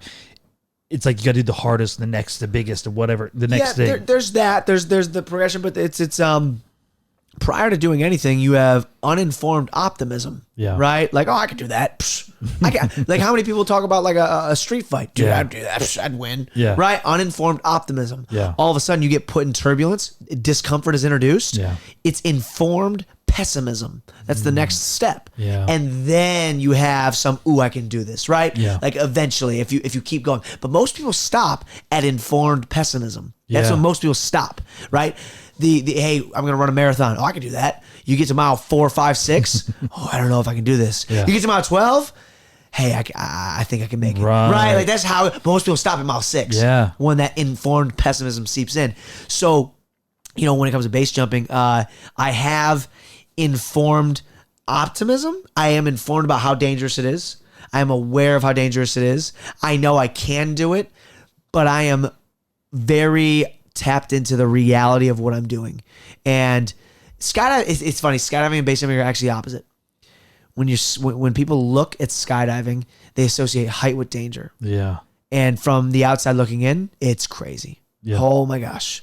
When you're actually a skydiver, you realize, you know what? This is not as crazy as people think. Okay. It's not that bad.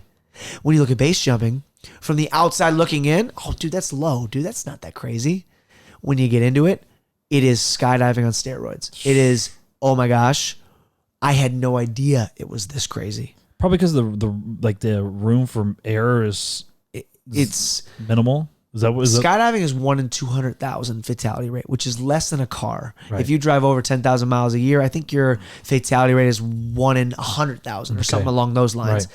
It is very rare for there to be a double parachute malfunction. Yeah. Most deaths are human error related. Mm-hmm. You know, I equate it to popping wheelies on the freeway. If you're going to have a motorcycle is dangerous. Right. But if you ride a Harley, you go the speed limit. Yes, it's dangerous, but you're probably going to be okay. Right. If you're on a crotch rocket ripping 110 going wheelies, Yeah. you're getting a little cute, right? right. Skydiving is the same way.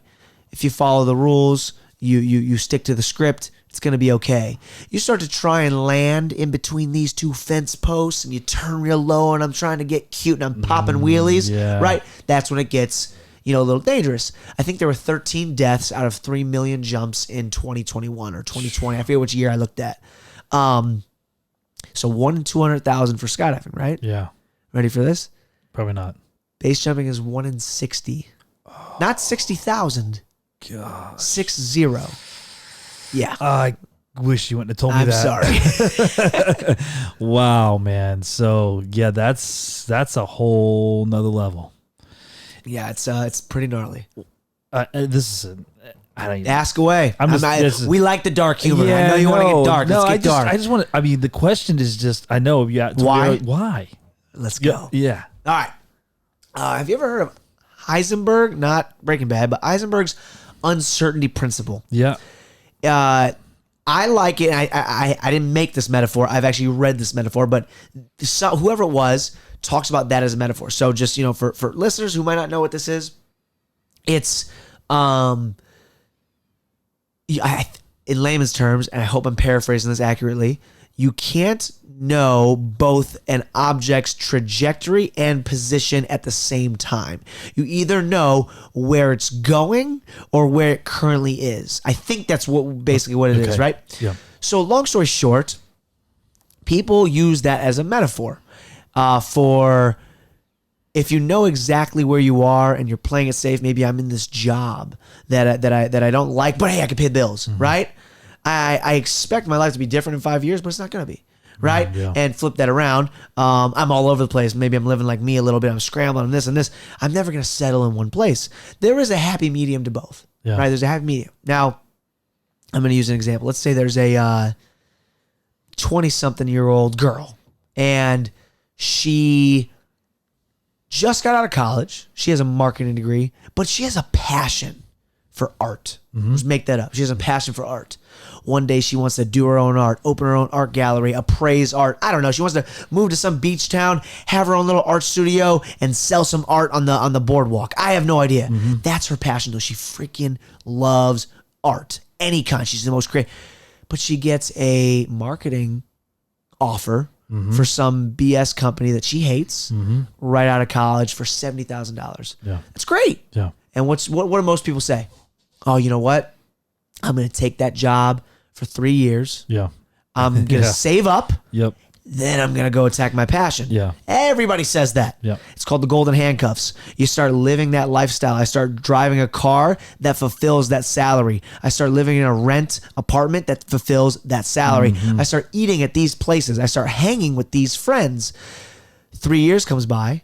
And what happens? Oh, I really hate what I'm doing. I'm very unfulfilled. I would rather have more freedom than more money. Yeah. But I'm locked into this lifestyle bill-wise, right? I'm locked. I can't quit. Yep. The most liberating part of her life is going to be what? When she says, I quit. Yeah. All the what ifs, though, don't happen after she says I quit. Yeah. What if I don't make rent? What if my art studio comes up short? What if? All the what ifs happen that cause her not to walk into her boss's office and quit. It's going to be, oh, what if it doesn't work out? What if this? What if this? But the second she says, hey, I'm done. I don't care if I'm going to take a pay cut and a risk I'm doing it, right? Yeah. She's going to feel so liberated and so free. Now, the consequences of her coming up short are nowhere near me coming up short on an object jumping off of it. Right. But the feeling of feeling free is also that much more. It is the most present I could ever imagine anybody feels in their entire life. My house could be on fire. My girlfriend, I don't have a girlfriend, anybody listening? My girlfriend could be at some other guy's house. I could, not make rent tomorrow. But the second I say 3, 2, 1, see ya, I am only there. And that is a very addicting feeling. Yeah. That's as best as I can explain it. No, that's incredible. Don't you think that probably that is a key to success? Like oh yeah. Like being present in the moment. I mean, I feel like that is probably, I mean, it's got to be the most, like you said, it's got to be the most addicting thing ever. Like being able to be truly where you are. Well, how many people live in the past? Yeah. How many people can't get over, some, I'm not even talking about a major adversity, sure. right? Like, you lose somebody, respect, but can't get over a breakup, can't get over this, can't get over that. And they just hold on to it for years, or they're just always assuming what the future is going to be before it happens. And they won't do things because of that. Yeah. It's causing them to not live now because they're so worried about what's to come. And I think that it is and it isn't. I think there's some good things we can take from looking in other directions, but I think there's so much good and so many less people that think only in the present. Yeah. And hopefully I can inspire a few people to live a little bit more in the present. Maybe not as much as me, but a little bit. Yeah. I mean, do you think, you know your life more than anyone. Is there drawbacks to it? It's too much. Is it? Oh yeah. It's very selfish, and I struggle with that. Sure. And I feel very selfish. I always think, I need to do it now because what if? Yeah. Right? What if? And sometimes I will sacrifice something I probably should do, maybe for go see family, do this, do that, for something I want to do. Gotcha. And I don't want to upset my family from jumping off of things. It does scare them, right? Yeah. And Bryce Meredith says to me, when I said it's my life, I can do what I want, he said, is it your life? Because there's a lot of people that love you, and you didn't author yourself to be born, someone else did. That's good. And when he said that, it makes you think. It gives you a lot of perspective on who you are. Sure. And right now I'm okay with being a little selfish. Yeah. I don't think I will be when I have a son or a daughter. Okay. And I'm interested to see what how I mature as a man when that happens. Yeah. Kind of transitioned to me because you were talking a minute ago about why you do what you do. You started a brand. Let's talk. I want to get into that because, man, I love fashion. I love clothing. I love all that stuff. And I love the concept of your brand. And just tell us a little bit I'm about shocked you love fashion. You don't dress Amish out here? I mean, it's been a stretch for us. Yeah. I mean, you never see the new buckles? Man, those buckles look good. They're nice. Yeah, man. We do have a boot store in town. Do you? Yeah, for sure. The boot shop right across the street.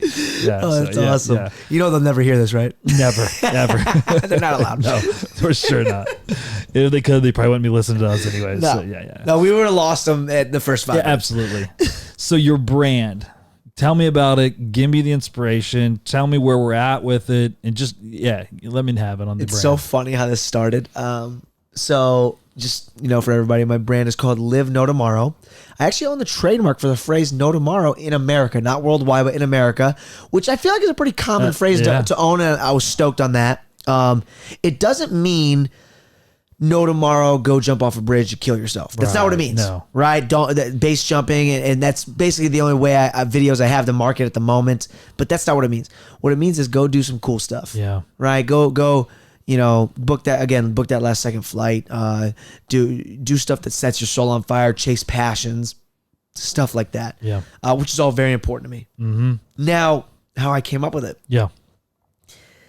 My dad is very successful financially, businessman. Mm-hmm. Notice I said how I worded that. I don't know if you caught that. Yeah. Because I don't define success as finance. We're going to talk about, we need to get that one still. So he's very successful financially. And he's successful emotionally. He's successful all around because that is what he loves to do. Yeah. If his no tomorrow is work a 9 to 5, do that. Okay. That just happens to not be mine. Right? Now, he's calling me one day. He's giving me the whole dad talk.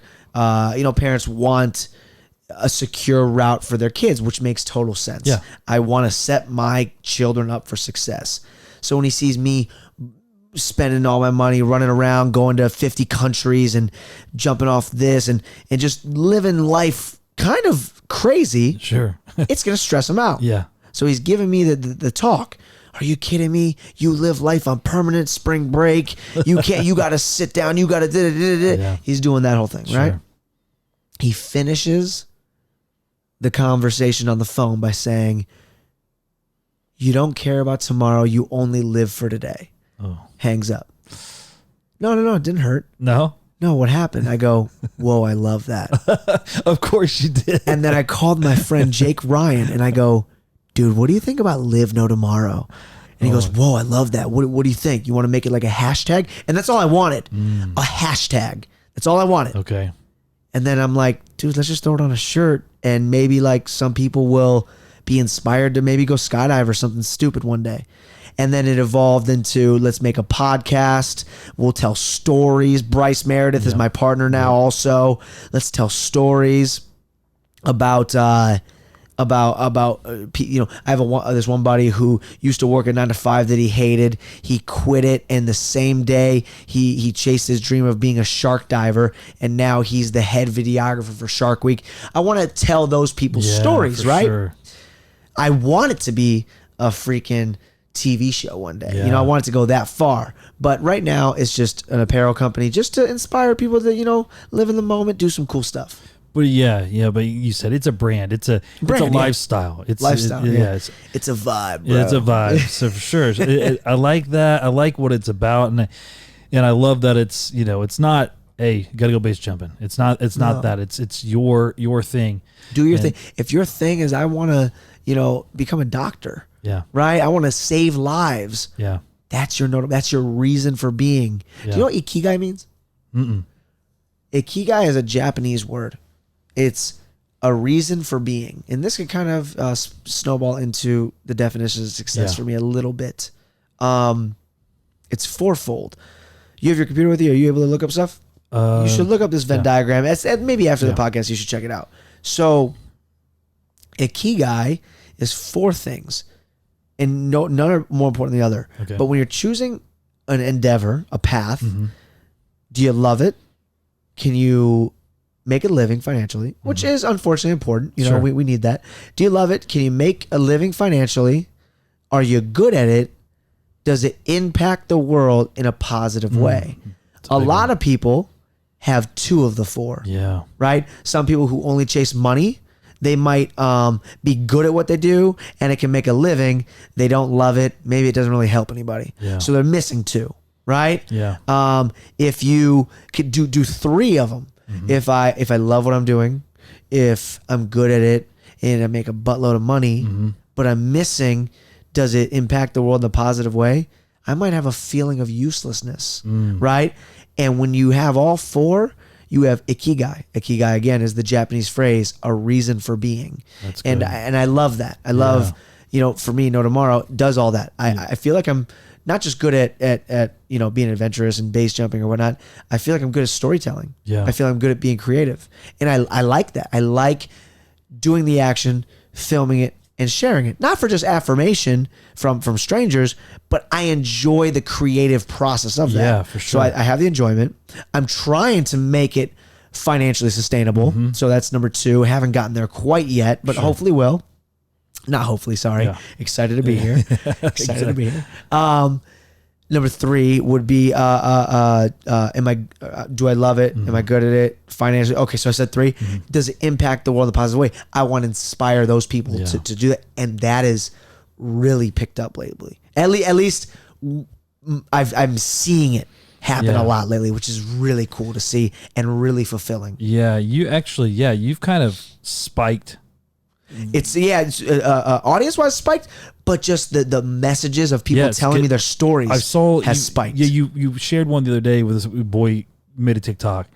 Oh, and that was dude. I started crying for like an hour. I guarantee it. Oh my gosh, that's how freaking sweet was that? Yeah, I can imagine that all the 4 hit right at then. That was cool. That was cool. The 4th hit really hit about a month ago, maybe 2 months ago. Someone shot me a message and said, I'm going to get emotional if I say this. Said, hey man, I want you to know I have no idea who you are. I have no ties to the wrestling world. My brother died doing motocross when I was 16. I don't know how old he is now. I'm assuming he's in his 20s. And ever since then, I've lived very safe, very this, very that. Just sad because my brother passed away. Watching you live life so adventurously has made me want to go out there and do some stuff that my brother would have loved so much. And I see my brother so much in you. And I just want to say thank you. Whoa. And that's all he said. And he bought No Tomorrow stuff. I lost it. I guarantee. I couldn't believe it. And it was the coolest message to get. It was crazy. Yeah. Yeah. But I think his name was Chandler. His name is Chandler. Chandler, man. That's cool. I think that is, when you have that, like you said, it's a fulfillment. It's complete. That's success to me. Yeah. Fulfillment. Okay. Everybody thinks, I just want to be happy. Yeah. You want to be happy? Go eat ice cream. Yeah. You'll be happy for 15 minutes. I promise you. Happiness is so empty. It's so empty. Yeah. And when things are going good for me, when everything is going good, I'm jumping, I'm traveling, I'm here, I'm there. You're almost a little unfulfilled. You're dissatisfied with life. For me, at least. I can't speak for everybody. For me, when I am most fulfilled, I have a purposeful struggle. Yeah. A purposeful struggle is not a happy place. Right. Like think about wrestling. Think about wrestling. Absolutely. Practice is not a happy place. Terrible. Yeah. But I feel so freaking good afterwards. Yeah. I feel so good. Yeah. Like I just got better at something. Yeah. That to me is so fulfilling. And fulfillment is what I chase. And if I have fulfillment, I don't care about how much money I made. If I have fulfillment, I don't care about, all these other things that society says is important. That is truly my definition of success. That's good. And fulfillment can come from helping others. Yeah. Fulfillment can come from chasing a passion. I'm not sure what is fulfilling for everybody. Yeah. But whatever gives you that fulfillment, Yeah. I think is very successful. I love it. I couldn't agree more. I wish I would have given that answer because it truly does resonate. I mean, because I've always thought about success being, for me, I guess one of the words I would use other than fulfillment, because that's a big one, is freedom. Oh yeah. It's like truly what, I've been around a lot of people that's had a lot of quote unquote financial success, and money and this, that, and the other, but miserable. Unfortunately, millionaires killed themselves too. Yeah. They do. Yeah, and we're living at a time, man, where we're seeing more and more of those people that quote unquote have the life, and they end up taking their life or getting in major addiction issues or whatever may be the You case. can just see it in their energy. Yeah. You can see it in their energy. Absolutely. And that's the thing. It's like, as it gets magnified, like that, like fame is now like just, it's so big and out of proportion. Like there's everybody's famous, but that's what everybody's seeking, is that fame. But it's the arrival fallacy. Right. Exactly. And so at the end of the day, though, you look at that and you see a lot of them are miserable. For me, and this is wrestling related. Yeah. A lot of people put, again, their identity on the outcome, where they think if I win states, I will attain everlasting happiness. Yeah. All of a sudden they get there and they go, this is what that feels like? Yeah. I feel no, because unfortunately, if you were a piece of crap the day before you won states, you're still a piece of crap after you win states. Yeah. So my identity again is in the choices I make. That makes the journey worth it. Am I a good person? Am I honest? Do I have good integrity? Do I have, X, Y, Z? I'm dotting my I's, I'm crossing my T's. And then whether I attain the $1 million, I win the state title, I am famous or not, I know who I am. Yeah. My identity is not in that. Right. And I think that's really important for people to if they do want to be famous. Yeah. I hope they don't think that is a cure Yeah. for anything. If they do want $1 million, I hope they don't think it's a cure for anything. I hope that they want peace first. Yeah.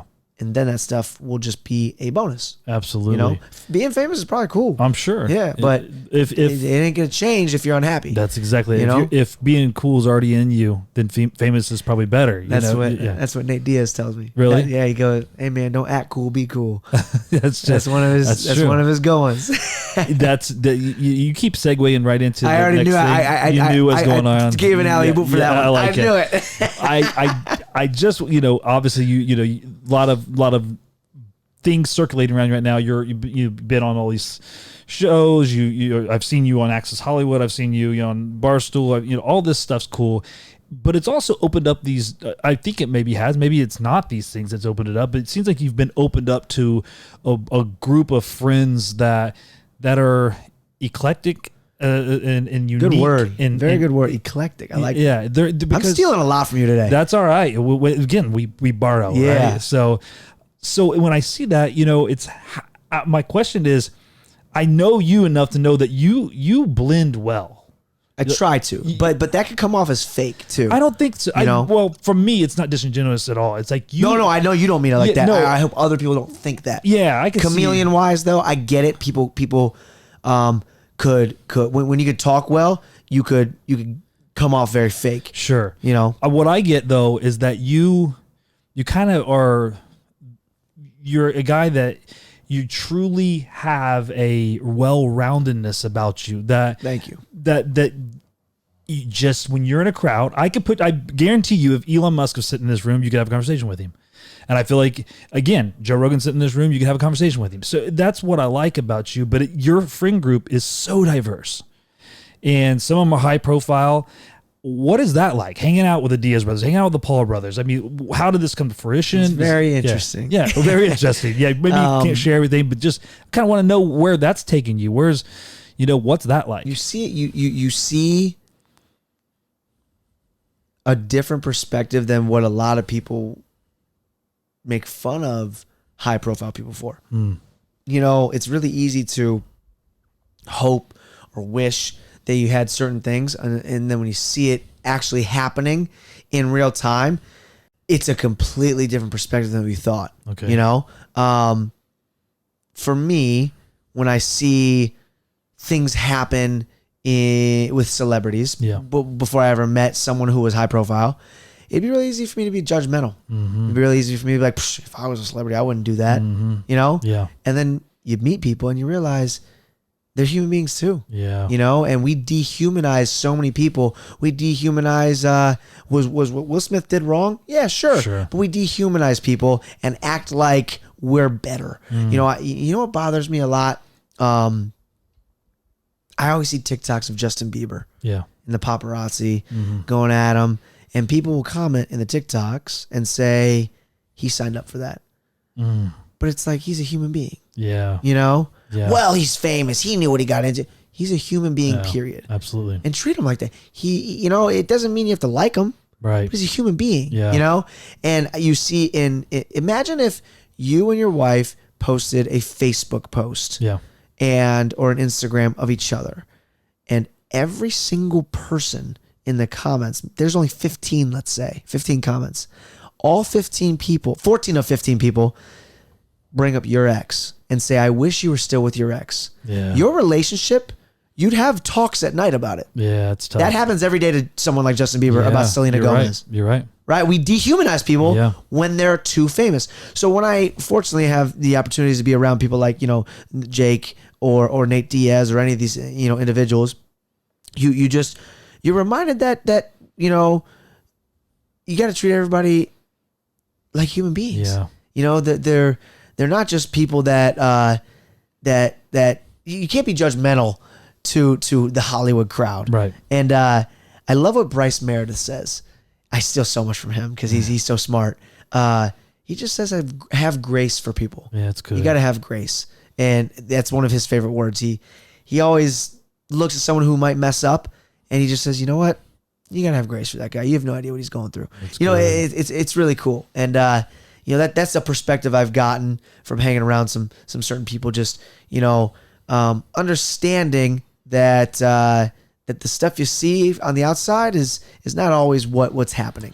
Sure. Yeah. And I can only imagine that those people have a select few of people that are willing to be real in their life. Yeah. And so I've often thought, I love the fact that you're friends with these people. Cause to me, like I'm at the end of these things, I like to share what my perspective of someone is and just kind of speak over them. But what I see in you is just an authenticity. Well, I appreciate that. Thank you. And so likewise though. Yeah, I appreciate that as well. And I like when I see you with these high profile people, I'm like, I like that Johnny's in their life. I don't know them, but I know him. Yeah.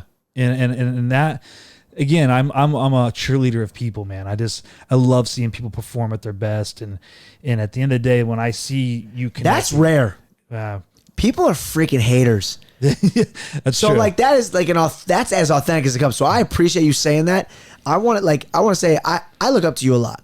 I think you are a fantastic individual. If I ever have a family, I want it to be like yours. I think your relationship with your family is unbelievable.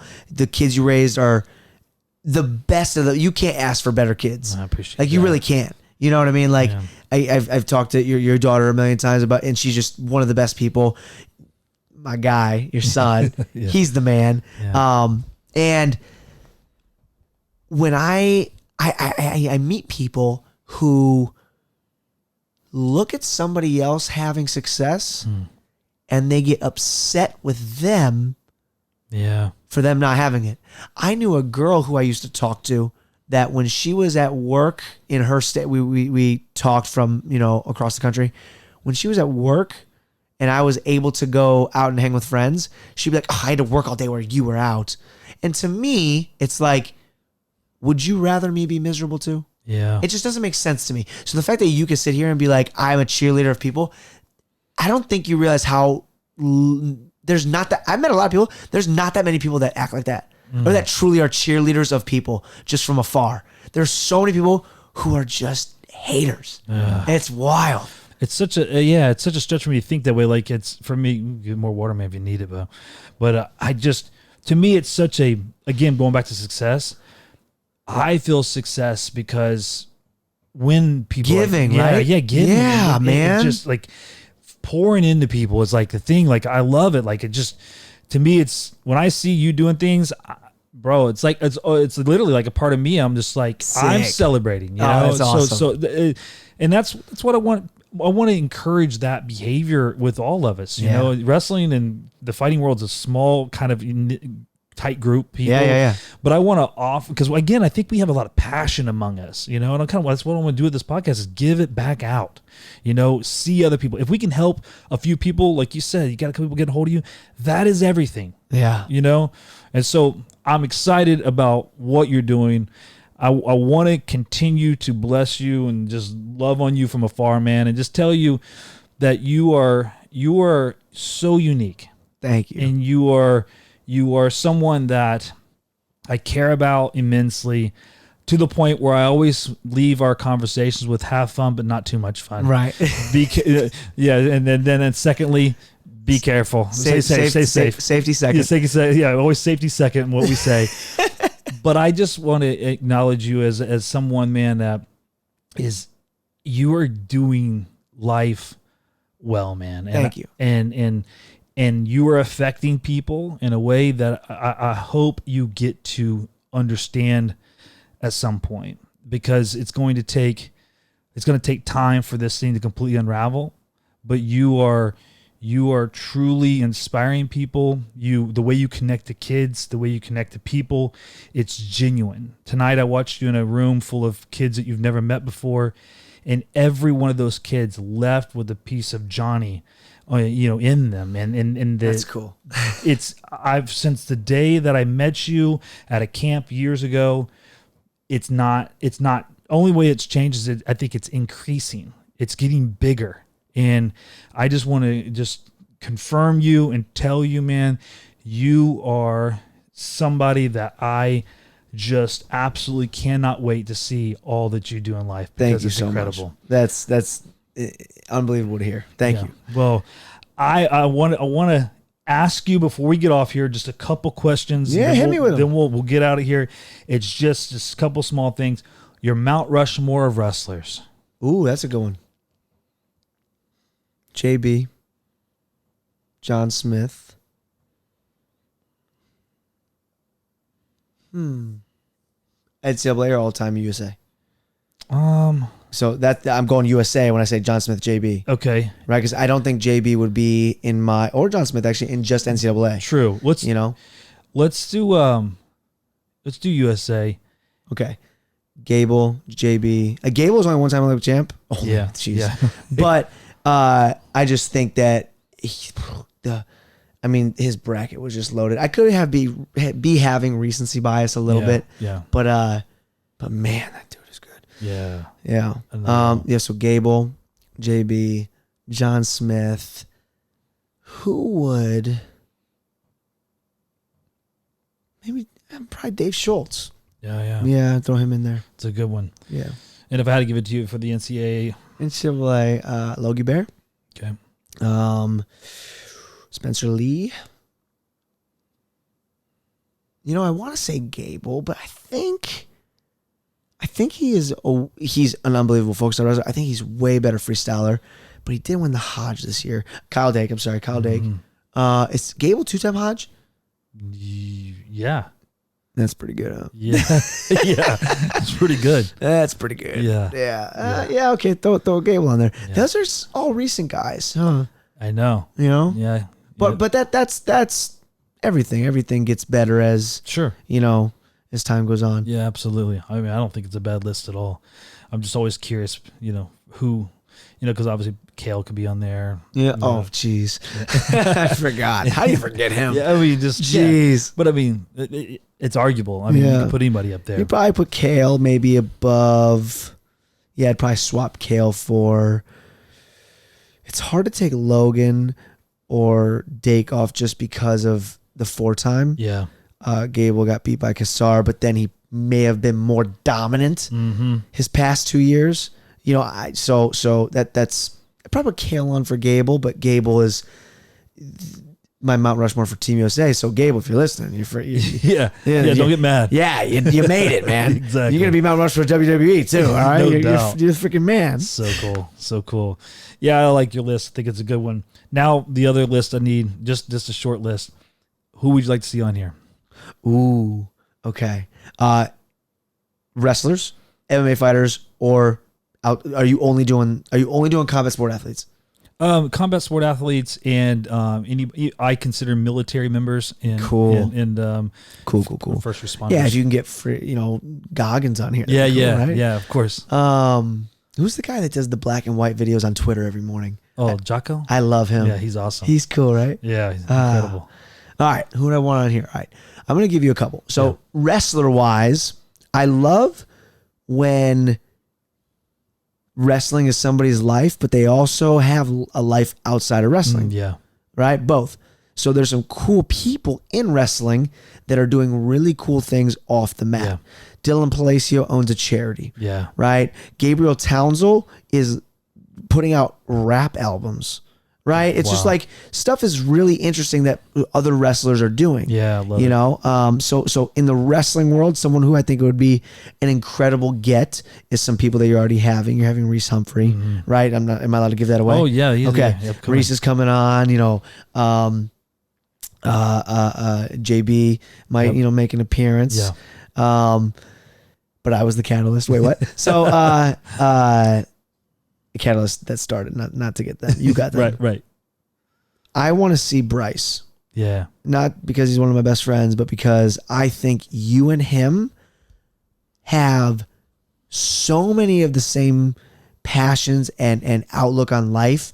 I think it would be really cool to see where your guys' train of thought spirals into. Yeah. It'd be really cool to bounce stuff off each other. He's somebody I look up to a lot. So that'd be really cool. You both are people I look up to a lot. So that'll be really cool. So yeah, grab Bryce. MMA wise, man, it'd be cool to see a non-wrestler MMA fighter and get a little bit of a dip, because wrestling is a grind. Yeah. Maybe someone with a jiu-jitsu background. It's like, what do they think differently? Do they try and barrel through everything they do in life? Yeah. Or do they try and, I'm going to anaconda squeeze this out patiently through life? It'd be interesting to see that. So maybe grab like a Gordon Ryan. Mm-hmm. Maybe grab, if Oliver ever speaks English, something like that. So that'd be cool. Nate is a great, Diaz, he's unbelievable. Black belt, and I think there's a difference in a MMA black belt versus a real black belt who got a black belt while they were doing jiu-jitsu, not one who got a black belt when they became an MMA fighter. Absolutely. There's a difference, right? So that'd be cool. SEAL wise, obviously, actually I have a good SEAL that would love to come on here who owns a charity and wrestled in high school. Yeah. Went through Bud's training twice because the first time he got rhabdomyolysis and still was like a day away from finishing, and they made him go to the hospital. He didn't choose to. Oh my gosh. And then he went back and freaking did it. He's a bad dude. He's a bad dude. Yeah, he's a bad dude. That'd be a real good one. Yeah.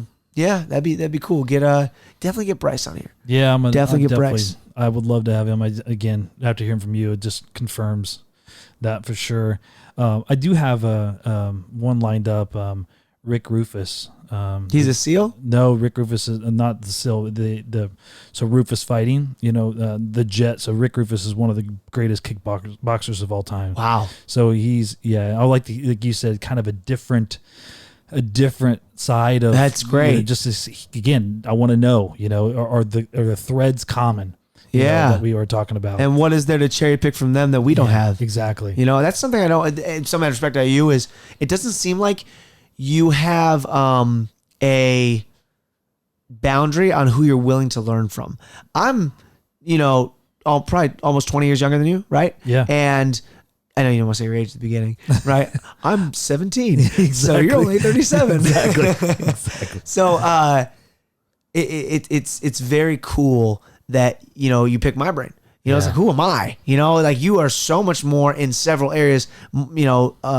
Arbitrarily more successful than I am, and I want to learn so much from you, right? Yeah. And you're willing to ask me questions to pick my brain, and that's so cool to me, and that's something I hope I am. Tom Ryan was like that. Tom Ryan was a nerd. He was a student. He's always learning. He has no problem sitting down and saying yes sir to a 15-year-old kid who knows more than him about this. Not that I know more than anybody about anything, but I just want to be that kind of person when I'm 60, 70 years old. I'm still, hey, what can I get better at? Yeah. I want to be like that. Yeah, I want to be like that really bad. I think that's important to continue to learn, and I want to soak up everything I can from anyone, still it all, like you talked about, still this, take that. Yeah. Like I don't care if it's the janitor or the CEO. Yeah. You have something to give me in this business. Yeah. That's just what it is. Yeah, no, 100% for sure. I've seen you, I think, if I remember correctly, I've seen you shadow boxing one time.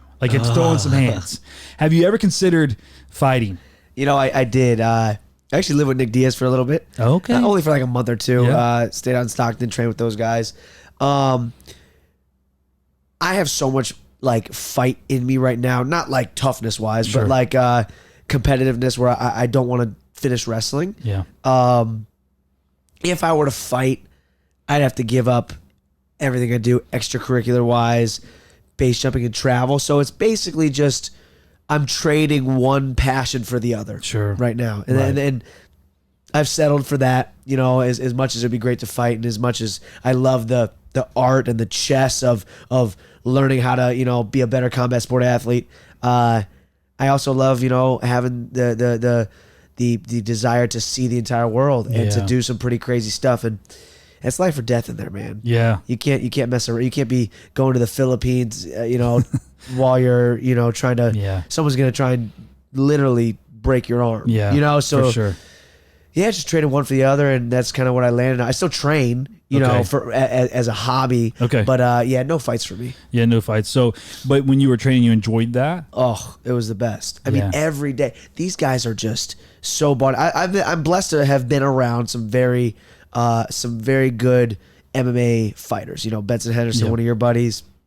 My best friend actually lives in Arizona. I'm not even talking about Bryce, actually. Mark Martin is who I'm talking about. Oh, okay. He trains at the lab with Coach Crouch, and so I've been around those guys a lot. Obviously, Nick and Nate. Diaz, which is ironic, Benson and Nate actually fought for the belt. When I was living in Boston, I trained with Rob Font and Calvin Cater quite a bit. When I was in Columbus, I was training with Matt Brown for a little while. You go up, to Cleveland. Obviously, Stipe's from Cleveland, so been around some pretty cool fighters and some high level guys. So that's really that's really cool. Yeah, for sure. And I think probably with your background in wrestling, you kind of understand the mentality and the culture. Something that I wish wrestlers understood is just because you're good at wrestling doesn't mean you could just go in there and fight. Right. Fighting is as real as it gets. Yeah. And you better come correct. Yeah. These guys can do some pretty crazy stuff. If you only have wrestling, you're gonna get beat up. Yeah, that's true. You gotta respect the art. Yeah. I respect jiu-jitsu. Yeah. A lot of people are like, oh, wrestling's harder than jiu-jitsu. I don't care what's harder. I respect jiu-jitsu, period. Absolutely. I just like jiu-jitsu. Yeah. I respect the art of kickboxing and Muay Thai and stuff like that. It is so much fun to learn. Now, maybe my bias comes into, I think I can learn boxing a little bit faster than someone can learn high level wrestling. Yeah. Maybe, Yeah. But that might be bias, However, there's no point in comparing the two because they're both great. Yeah, for sure. They're both great. Yeah, I trained, and how I got to know Benson and got to know Coach Crouch and Maria and them. I trained out there for a little bit. We were out there working, and we got working out at the lab. And I went in. That was the first time I actually tried jits. And I'll tell you this. I went in as a wrestler. Yeah, we have some bad habits as wrestlers. And we give our neck. Absolutely. Yeah. And John, he was in there coaching the room, and my brother and I were sparring partners at the time, and we were just going ham. You know, wrestlers go the hard. grind. That's the benefit of being a wrestler. But you know that. But it is different though, Yeah. right? So like, he looked at us and he goes, "You two are wrestlers, aren't you?" Yeah. Because it's a flow. Yeah, there's a flow that they have. Because I rolled with Ben, and obviously he was, just playing around like a kid, but he'll put you in crazy positions, and he's so easy, and like light. Yeah. Well, that's why adults who have never done combat sports, they can go to a boxing class, they can go to a jiu-jitsu class. Reese is the only person I know that does adult wrestling. Yeah. You never heard of that Yeah. because it is such a grind. It's very hard on your body, and just the hard nose in your face the entire time mentality is something that is a blessing for us. Yeah. But yeah, it could bite us in the butt too when we're trying to learn other skill sets. For sure.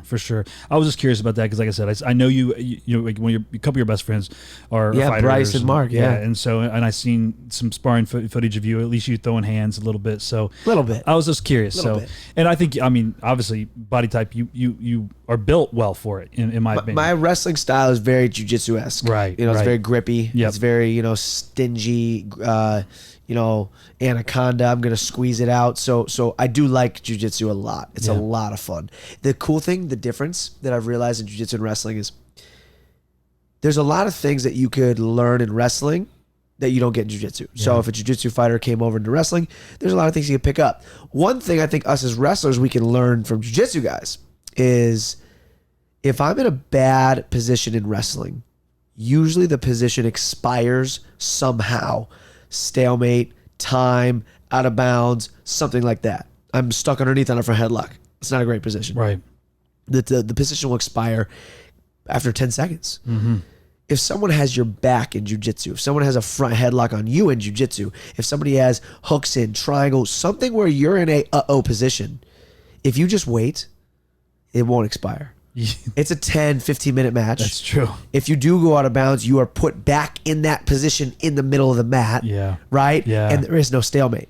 So you literally have to problem solve. There is no, I'm going to wait this out. There is, I better figure this out. And I do like that part of it. Yeah. going off of that, you probably, since you have both experiences, that side of it makes me think that maybe Jits has a even better comparison to life in that capacity. In that area, yeah. In that area. Maybe, yeah. Yeah, because obviously, life, you can't just wait. You can't wait. No. Yeah, for sure. Moving on to kind of an odd question here, but what does living mean to you? What does living mean? Living. Ooh. Actually, just bringing up Nick Diaz's house again when I was living there. He's from a rougher area. Stockton's a rough area. And one thing that, probably one of the best compliments I've ever been told my entire life. There was this guy there. We were at a party. This guy, I don't know who he was. Old buddy of Nick's probably. He was partying. He was doing his thing. He was partying. It wasn't making sense all night, right? He was partying, doing his thing. And all of a sudden he looks at me. I hardly talked to him all night. He looks at me and he just sobers up for a second and goes, "You got a lot of life in you." And he paused and he goes, "That's nice to see around here. You don't see that a lot. A lot of people walking around dead, just zombies." And then he went back to just being, a drunk idiot.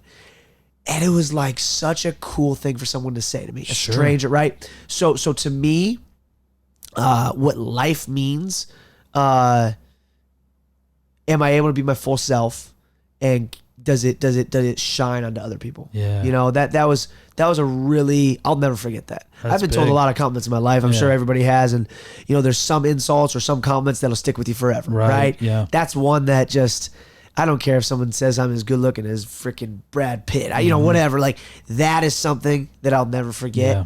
That was really cool. So I guess what life means to me is just, in layman's terms, and the simplest way I could put it, just, living my full self. Yeah. And in a positive way. Mm-hmm. If my full self was harming other people, I don't think that's anybody's full self. Right. But people might think that. Right. That might be the way. But I think that when you can live your full self in a positive way, and it leaks onto other people, and it inspires other people, and other people get energy around you because of it, I think I don't know, I think that's very rewarding. Yeah. That for sure. little fly in yeah, here. I know.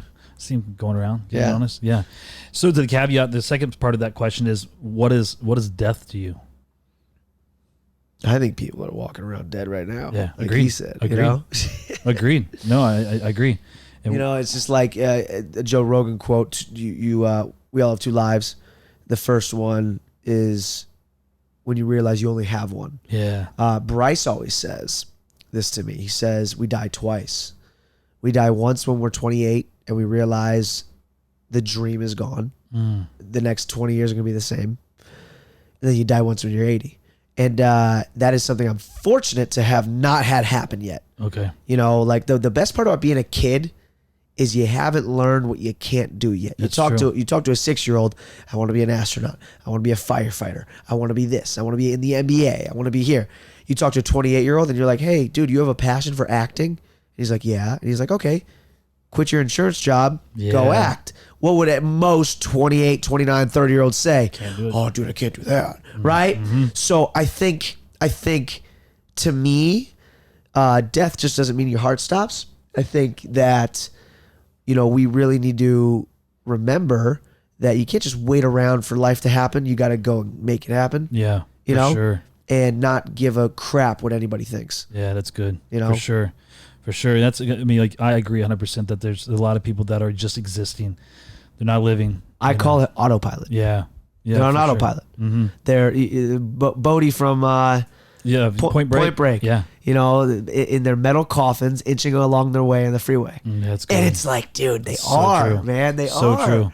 Yeah. You know, they're I love doing that. stuff they hate, and they're trying to buy things to impress people they don't like, and it's so stupid. Yeah. I mean, exhausting as well. It's exhausting. Yeah. Listen, if you like something super fancy for Sure. yourself, that's fine. Right? Fine, I'm do not. it. I like that stuff too. Sure. Like I'm in there, but so many people do it for the wrong reasons, and it's like, what are you living for? Yeah. You know, you're living for everybody else. Go do something you want to do. It's not selfish. Yeah. You know, I forget if we already talked about the oxygen mask thing that I No. always talk about. Uh-uh. So I always say, why does a stewardess, when she's giving instructions on the airplane, say put your oxygen mask on first before assisting others? It doesn't mean you're selfish. I care about my life before everybody else. Right. What it means is if I try putting on all these oxygen masks before I put mine on, the plane is too high or the whatever the Right. pressure Yeah. stuff. I put his mask on, I put her mask on. All of a sudden, I pass out. If I put my oxygen mask on first, I'm okay. Now I can help 50 other people without, passing. So Absolutely. it's like if I take care of my best version of me, I'm able to give my best help, Yep. as opposed to spreading myself thin and helping too many people first. Yep. And all of a sudden, I forgot about numero uno. Yep. You know what I mean? For So sure. so it's an interesting dynamic. It's like people want to help so much, but it's like, hey, listen, if you want to help, make sure your mental health is good 1st, and then you can give so much more of yourself. For sure. There's a quote, there's a Bible verse actually. It says, love others as you love yourself. I'm going back to the love we talked about before. Oh, yeah. And that's one of those things where people are like, I've done a lot of counseling stuff over the years. And one thing I always talk to people is like, they're down on themselves, and they're just like, well, I'm just trying to help other people. I'm like, it's an impossibility. You can't help someone until you help yourself. You can't love someone until you love yourself. Dude. Oh, yeah. And people, I think people think that that's a bad thing, but no, you can catch that thing, don't you? I want to. I do so too. bad. I want to You Mr. see Miyagi me? that thing as soon as it comes. I was gonna say Karate Kid. Exactly. As soon as it comes over, we just start scissoring at it. So yeah, but yeah, no, I think that's a true thing, man, for sure. Definitely. You've been around a lot of good leaders. You've mentioned a lot of them, in this podcast. You talked about Coach Ryan and some others. That's my guy. Yeah. So what makes a good leader? I think you should have Tom Ryan on this podcast. Oh, I'd love to have Yeah, Tom remember Ryan. when you asked me who I should have on the podcast? Yeah. I'm changing my answer. I want Tom Ryan. Okay. The dude All right. could talk, man. Yeah. That's my guy. I'd love to get him on. Listen, make this a little. Look into the camera and tell him. All right, because you're Yeah. gonna make this Yeah, clickbait, right? absolutely. Yeah. Tom Ryan, I'm calling you out. You're Exactly. coming on this podcast. Yes, sir. Let's yes, sir. go. Awesome. I'd love to sit down with that man. You've got so many awesome things to say about him. Just using that even example, just being around all the leaders in your life. What makes a good leader? What makes a good leader? I think there's a lot of cliche but true statements of someone who has who can live out what they say. Yeah. But there's also certain things about leaders that people have messed up a lot. Sure. Know what not to do also. Absolutely. And I think that there is growth and progression, and I think a big part of being a leader is coming up short. Yeah. I really do. I don't think it's somebody that just everything went well. You know, That's so true. Yeah. a lot of times as coaches, I've seen that happen. You know, this is how I was successful, so this is how it has to be done, right? And we talked about blueprints, and that's a different type of thing. But if I think this is the only way for a kid to be as good as I was, that's not a great leader on my end. Right. I think a great leader is somebody who says, "Hey, this is how I did it, but let's find out what works for you, and let's figure it out together." That's good. right? I think that's something that could be very powerful. Yeah. There's not one way. No, I don't think so. And I think there's a book called Leaders Eat Last. Yeah, of course. Yeah, and so and it talks about, you know, that mentality as well, like the service, you know, like finding what works for you and being able to coach that and be able to bring that out. That's a good leader. And, That and you ever seen that one? It was an old video of progression of it's a one guy dancing. He's being himself. He's dancing, and it's a sociology experiment of the next person coming in, the next person coming in, and then all of a sudden the entire courtyard was dancing. Oh, wow. It was all strangers, right? And a lot of us look at the first person dancing that everybody was making fun of as the leader. That's not the leader. That's just the outcast dude who doesn't give a crap. Right. He doesn't care who he's influencing, who he's not. He's just being himself. Okay. It's, in my opinion, the second person that's the big, most important one. Yeah, that's a good point. Because he knows everybody's making fun of him. He knows if he joins him, he'll get made fun of. But he's the first person to leave, conformity. Yeah. And do it anyways. There's a choice for him. And makes it cool. Yeah, that's and good. that's like such a powerful person to me. Yeah. It's like on a team, there's one kid that is the teacher's pet, the coach's pet. All 29 other people hate him. Yeah. But all of a sudden, one more goes on his side. It's like, hey, let's buy into what this guy's doing. He's paying attention to it. Yeah. All of a sudden, it becomes a little cooler. Then 3 or 4 trickle more in. All of a sudden, that's the majority, right? So, That's a great point. that first person who buys in with the outcast, I think that's a bad dude too. Yeah. He's slept on. I like that a lot, actually. Yeah, I love that. I've never actually. I've seen a lot of. I'll send you the video. Yeah, I'll send you it. Yeah, because I've seen a lot of those experiments, but that one seems super interesting for sure. Just a couple little odd ones. What was your favorite move in wrestling? Oh, gosh, I love so many positions. It's funny when we love a move, we feel like it's ours. Yeah. It's like when I see somebody else teach it, it's like I feel home. In there, right? Yeah. Leg lace, I love. I love throwing my right boot in on top for folk style. I love a 2-on-1 near arm far leg kind of barrel roll dump. That cut probably I use that one the most. Okay. And then in crackdown, I have this nice move that I hit pretty often. Lower percentage move, meaning it's a that won't work kind of move. Right. But I got it on real high level guys. Just a crackdown, hook the arm, roll them up. That one. I saw you did the Rudis video on that one. Yeah, that one. Yeah, I like that. I was arguing with some kid in the comments. He was like, "That won't work," and I'm like, "Well, I hit it with a pretty good guy." Yeah. No, it does work, and we've taught that in the room since I met you. It's a good one. That's I like a fun it. one. That's Yeah, a good for sure. one, yeah. Well, I was just curious about that. Now, we talked about this off line here, but what's your favorite food? My favorite food is pasta. I could eat pasta. I do eat pasta dude, you know what's something that I want to change about myself? What's that? Like, I'm a wimp, dude. Like, people see me doing all this crazy stuff all over the world, and I'm very adventurous. My palate is so unadventurous. Really? I'll be in the Philippines and I'll eat like Subway. And like I eat the same things every day, and it's so frustrating to me because I'm so like, if somebody's like, "Hey, dude, try some seafood," I literally look at them like they're crazy. Yeah. I'd rather jump off a building than put shrimp in my mouth. But you understand, like, you of all people have to know that travel and food.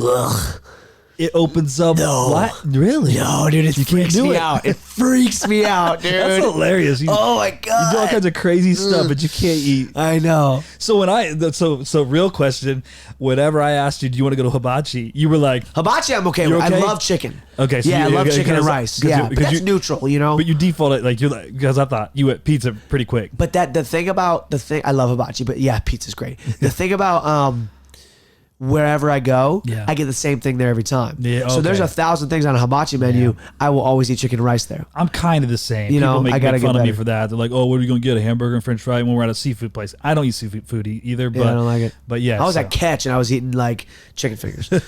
Catch is like high end in LA. Yeah, that's awesome. I'm glad I asked that question. That's a good one. Another one just like that. What's your favorite thing to do? So I'm gonna go like off script a little bit. People are gonna think wrestle or base jump. I said I'm a wrestler at heart. Yeah, That's who that's I your am. thing. That's my thing. People like my brother especially. He thinks there's no difference between a heroin addict and a base jumper. Mm-hmm. He looks at it as you have an addiction. You can't. It's actually not that. My addiction is I love to travel. I love the travel experience. I love the delayed flight. Yeah. I love being stuck at the airport, right? Like I don't mind it. I love eating Annie Ann's pretzels and I'm on the road and like it's just so fun to me. Okay. I don't know why. It's like almost like embrace the suck a little bit, but it's like I found beauty in it. It is so much fun. I could, if someone said you can never base jump again, but you can keep flying around doing adventurous activities in all these different countries, I'd be okay. Okay. I'd be so okay. Now, I'm gonna bring my parachute everywhere I go now, right? yeah, like for sure. If we're gonna travel, we're gonna jump too. Yeah, But- absolutely. But I my favorite thing to do is travel. Now that's not really like a hobby that you kind of have to make like a lifestyle out of that. So I guess favorite thing to do, like let's say I'm just waking up, doing my thing, like some small stuff I love. I could play craps for hours. Really? I love blackjack. Yeah. I love craps, and I will kick your butt on a pool table. You know what? I love pool. That you said that in the room The other day. BCA curve. Yeah. And I like that. Yeah. I like that. I try to do that BCA curve with the kids every time. I think that's really Explain that real important. quick, just so people. So I got it from Harvard. Soft flex. And Yeah, we did talk about you being a coach at Harvard, didn't we? I went to Harvard. Yeah. I went to Harvard every day for work. That's still awesome. Went man. there, right? Yeah, absolutely. I snuck into a few classes. Did you? Raised my hand a couple times. That's You know what I awesome. mean? Got in some arguments. It was great. Of course you did. Yeah. But what a BCA curve is, Spark Notes version. A lot of people look at trajectory for getting better at something as a linear, Yeah. straight upwards. Yep. No, but it's if I'm a B-level student, B-level wrestler, B-level blank, in order to get to A, I have to go down to C first. I use my dad's pool table as an example. I'll use a wrestling one as an example just to make it simple. If I have the best high crotch in the room and I'm wrestling, Jeremy in the room who I can always take down with my high crotch. You come up to one day and you go, hey, no high C's today. And all of a sudden I have to diversify. I have to snap down. I have to go single leg. I have to do these other things. Jeremy might sneak one on me. Yep. He might beat me. And now pride starts to creep in where it's like, oh no, am I getting worse? Right. So I've just gone from a B-level wrestler, I can beat Jeremy every time, down to a C. I took Yeah. away my best move. I'm worse now. Jeremy's getting the better of me. Pride would tell me to go back to my high crotch. Yeah. Progression and growth would tell me, hey, keep getting beat, keep getting embarrassed. Eventually you're going to figure out another move, right? So a BCA curve is everywhere. I see it when I do clinics and kids are volunteering to show the move. There's a BCA curve in discomfort of getting in front of the class or Yep. whatnot. So that's a really big one for me. I've always known what that kind of theme was. I've never known there was a actual term for it. Yeah. Shout out to Jay Weiss, the head coach at Harvard. He taught me what that was. That's good stuff. I love that. If going into that a little bit, where are you putting yourself where are you intentionally trying to grow right now? Where are you embracing the suck or attacking your zeros? Oh, wow. I That's call it? that's not a light question. That's a big one. Yeah, because we're all on that path, right? And we have to be intentional about that. This is a stupid area, but it is such a problem in my life. Okay. My biggest red flag is I lie about time. Really? Oh yeah, I'm on my way. I haven't gotten out of bed yet. 5 minutes out, I'm still 15 minutes away. I just feel so bad letting someone down like that I'm not there yet. So I'm closer than I am. I don't know why I do that. Gotcha. I can't, it's like a habit now. And I'm really trying to be like on it. Like, hey, how far away are you? Okay, I messed up. I still am 30 minutes away. Yeah. And just tell the truth about it. It's like one area I lie at, and it's like such a problem because it is this. It's not life or death. No one's gonna hate me all over it. But it is annoying that I do that. Yeah. And I know it's annoying. It's like, I got to get better there. Yeah. Another area, Ooh, this is a good one. This is another area. I want to stop this. I do this out of accident. Let's pretend you tell me a story about a time you were skydiving in New Zealand, but we don't know each other. It's really easy for me to be like, dude, one time I was skydiving in New Zealand too, and I tell a story as well. In my head, it's me trying to come up with common ground. Yeah. To other people, it looks like I'm one-upping them. And I'm aware that it looks like that, so I almost want to not ever steal the conversation, just let them tell the story and me just listen. I don't need to tell that I've skydived in New Zealand also. You know, I want to get better at that.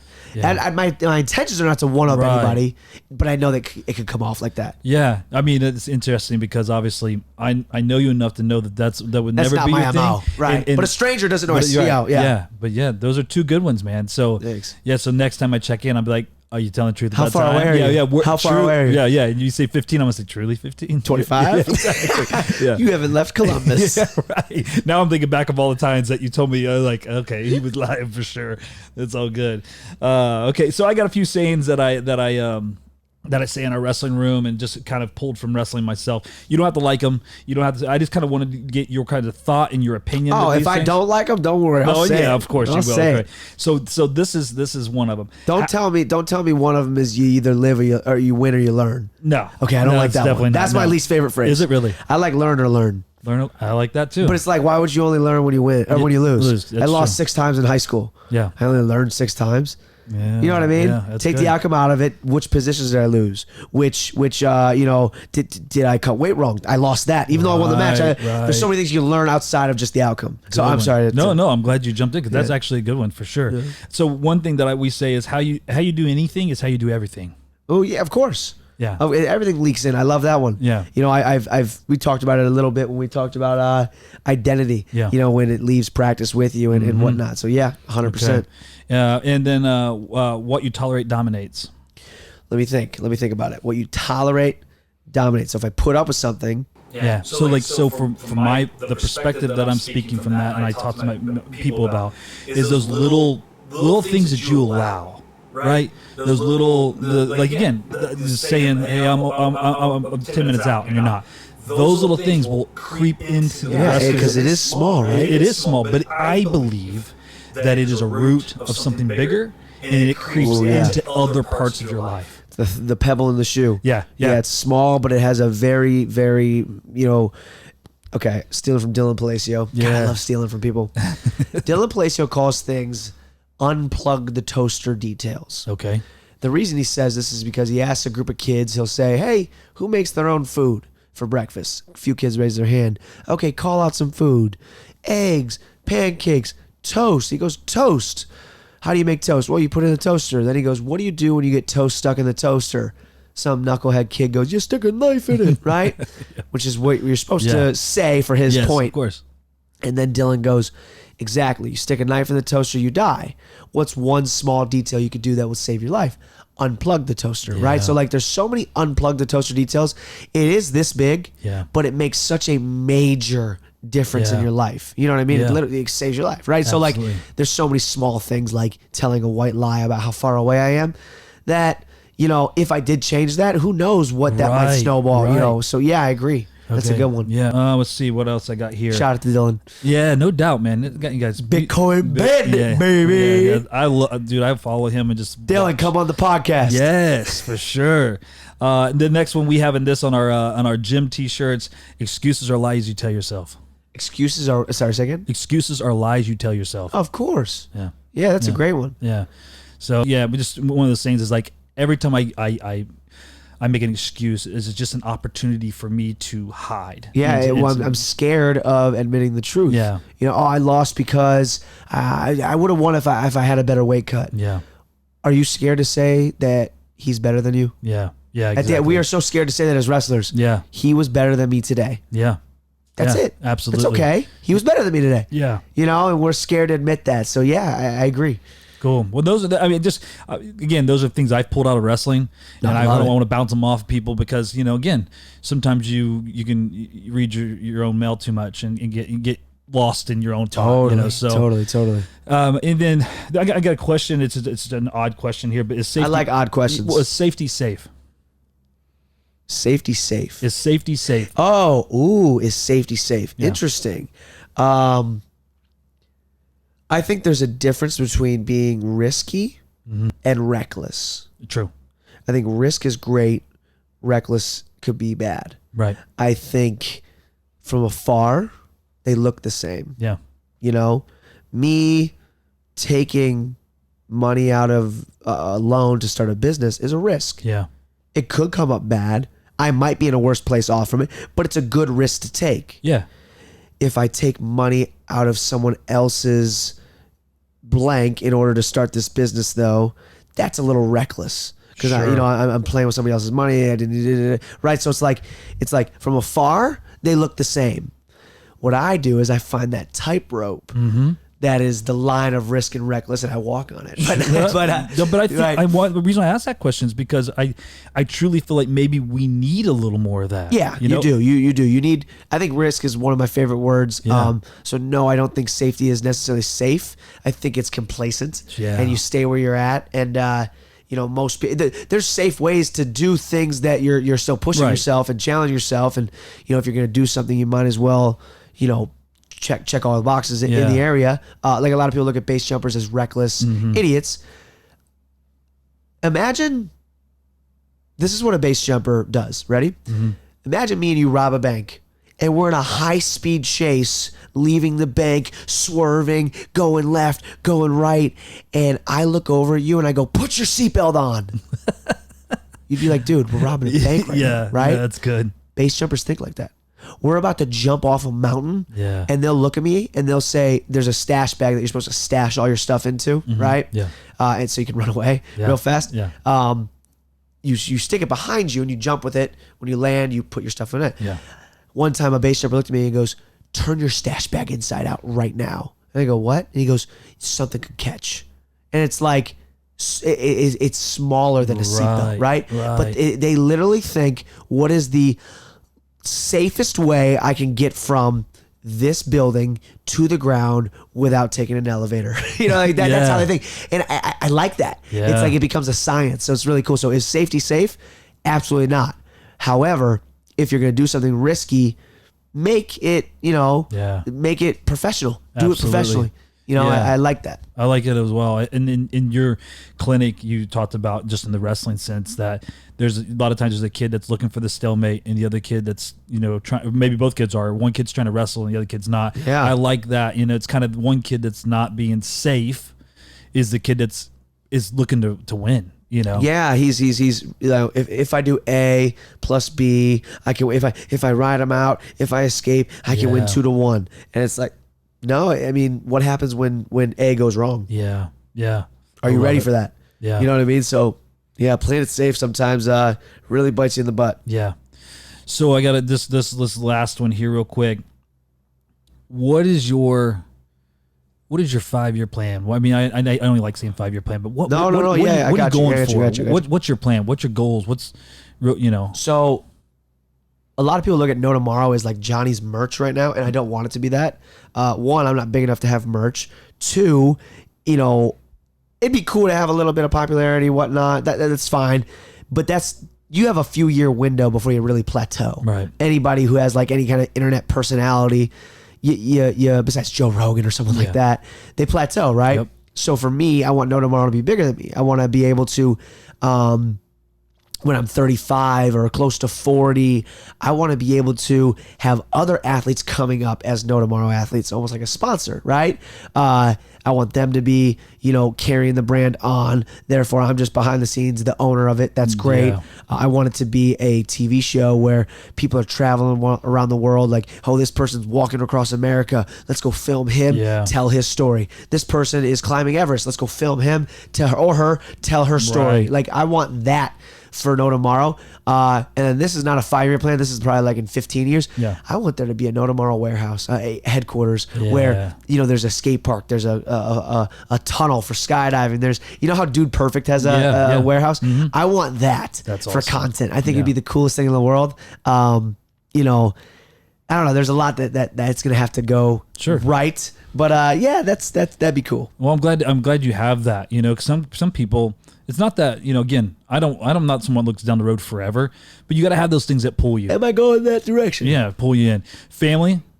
My family, what, in 5 years? Yeah, absolutely. Yeah. I get a little shorty, a little shorty, have a couple little Johnnies. Okay, all some right. Wrestlers. Good deal. Yeah. Good deal. I'm kind of curious about that because I mean, Absolutely. your life, is a bit spontaneous. I'm a lover, man. I fall in love too easy. Sure. Well, let's tell a story about that real quick. Okay, what's up? Last stories before we get off here. So let's talk about how we kind of officially started hanging out and Oh gosh, where are we going with this? Can I tell this story? Yeah. All right. So it's a funny little story. Let's go. So Let's go. It's been some years now, but we were at a camp, and if I'm telling it wrong, you make sure you let me know. But we're at a camp, and Johnny, Johnny's Johnny. He's got a lot of flirt. Yeah, he's a flirt. And he's I'm got a lot flirt. of tension around him and all this stuff, and all these kids. I are like coming that up. you're a good dad, by the way. Like, you're not gonna beat my butt. No, you're not gonna whoop me. Yeah, it was pretty funny. So Johnny's doing Johnny, and he's hanging out with kids, and they're all coming over, getting some autographs and getting pictures and stuff like that. And my daughter and my son go over, and they're hanging out. And my son, he really likes Johnny, and they're laughing, cutting up. He looks up at my daughter, and my daughter at this point, I think she's about 18, and he looks up and he kind of looks, and then there's a little double take. Oh, And I'm standing probably, I don't know, 25 feet from him or whatever. And I Be your dad in it. Yeah, You're, just you're, kinda- here, you're listening. Just kind of listening over here. Clocking the Yeah, situation. And all I hear him say is, "So, what high school? What grade you? Is No, I don't know. What'd You know what I said? What'd you say? I worked skydiving into the conversation. Oh yeah, that's And right. I said, would you ever skydive? I mean, like, Yes. skydive when you're 18. 18. That was it. That was it. And I go, hey, I know that trick. And you go, Right. and you said, what? What do you No. mean? No. Yeah. I said, I know that one. I've used that one. But it was a funny joke. But I thought it was hilarious. I thought it was awesome. But it is you. It's you Yeah. having fun and doing your thing. And we've been, you've been Homies ever since. Yeah, been homies. Yeah. And I've been a fan of yours ever since. Appreciate the family you, man. has. Thank you. And again, appreciate you coming out, doing the clinic, doing the podcast. And man, we love you. And we're along you guys. for the ride for sure. Heck yeah. All right, brother. I was going to end like this. If I'm writing the book of Fighting for Success, and I'm putting the when. Like, are you giving me a little foreshadowing? Yeah, actually, is there that's- something going on? We were supposed to. So the full concept is that we have this blueprint from all of us. Sick. And we put it in book format. And when we write this, and we have the Johnni DiJulius chapter, give me just the bullets. Like, what made you successful as a wrestler? What's made you successful in life? Like, how do those things real quick, just the discipline, this, whatever. Give me a couple bullets. What made me successful as a wrestler is surrounding myself around with incredible people. I am a byproduct of who I've been around, who I've blessed to have been around. And at some points, yes, that is a privilege. Yeah. At other points, that is a choice. Yeah. And there's a lot of people who might never have the opportunity to be around an Olympic champ or somebody who is an incredible coach like Tom Ryan. But there are a lot of people who choose to be around idiots Yeah. that are not good people for them. And you have to, if you want to be successful, it goes back. Just because something is cliche or corny doesn't mean it's any less true. And a lot of times we overhear phrases and we forget how true they are. Yeah. But the old, you want to, fly with eagles fly with eagles type of thing. Yeah. Right. It is true. Absolutely. It is true. So what made me successful in wrestling is being around the people that would enhance my lifestyle towards a lifestyle of excellence. Yeah, that's good. What made me successful in life is wrestling. Yeah. Love it. Love it, man. I appreciate you so much kicking this thing off. I'm stoked you had me on here, Yeah. man. This was freaking awesome. Yeah, Look at this place. We could probably talk all night. I'm ready to. Yeah. I'm ready to. It's just like we primed the pump and there's so much to talk about. And again, I get jonesed. I get there was like 6 things in my head I wanted to talk about, and I was trying to somehow Navigate them through. Yeah, navigate the conversation to that. Yeah. And I'm like, I'm leaving wanting more. So even though I'm the first one, I'm asking you as a favor. When we have 100,000 followers watching Yes. this podcast, can I come back? Oh, absolutely. Okay. No, Okay. that's the plan, is to have the follow up. Because your life is, as I've said, I can't wait to see it unfold. Thank you. So there's gonna be so much more that we're gonna be talking about. But man, like I say, have fun. But second, be safe. That's and right. and I love you, buddy. And where can people find you? Obviously social medias, Instagram, TikTok, just at Johnni DiJulius. Okay. But you can find me on the nearest exit, on the Yeah. nearest mountaintop.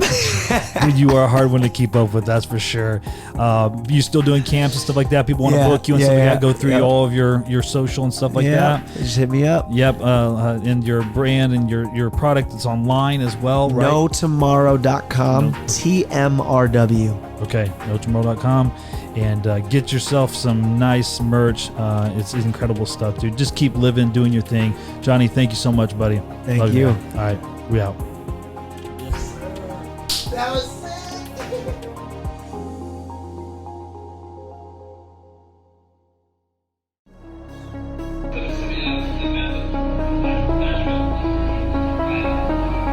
All my life.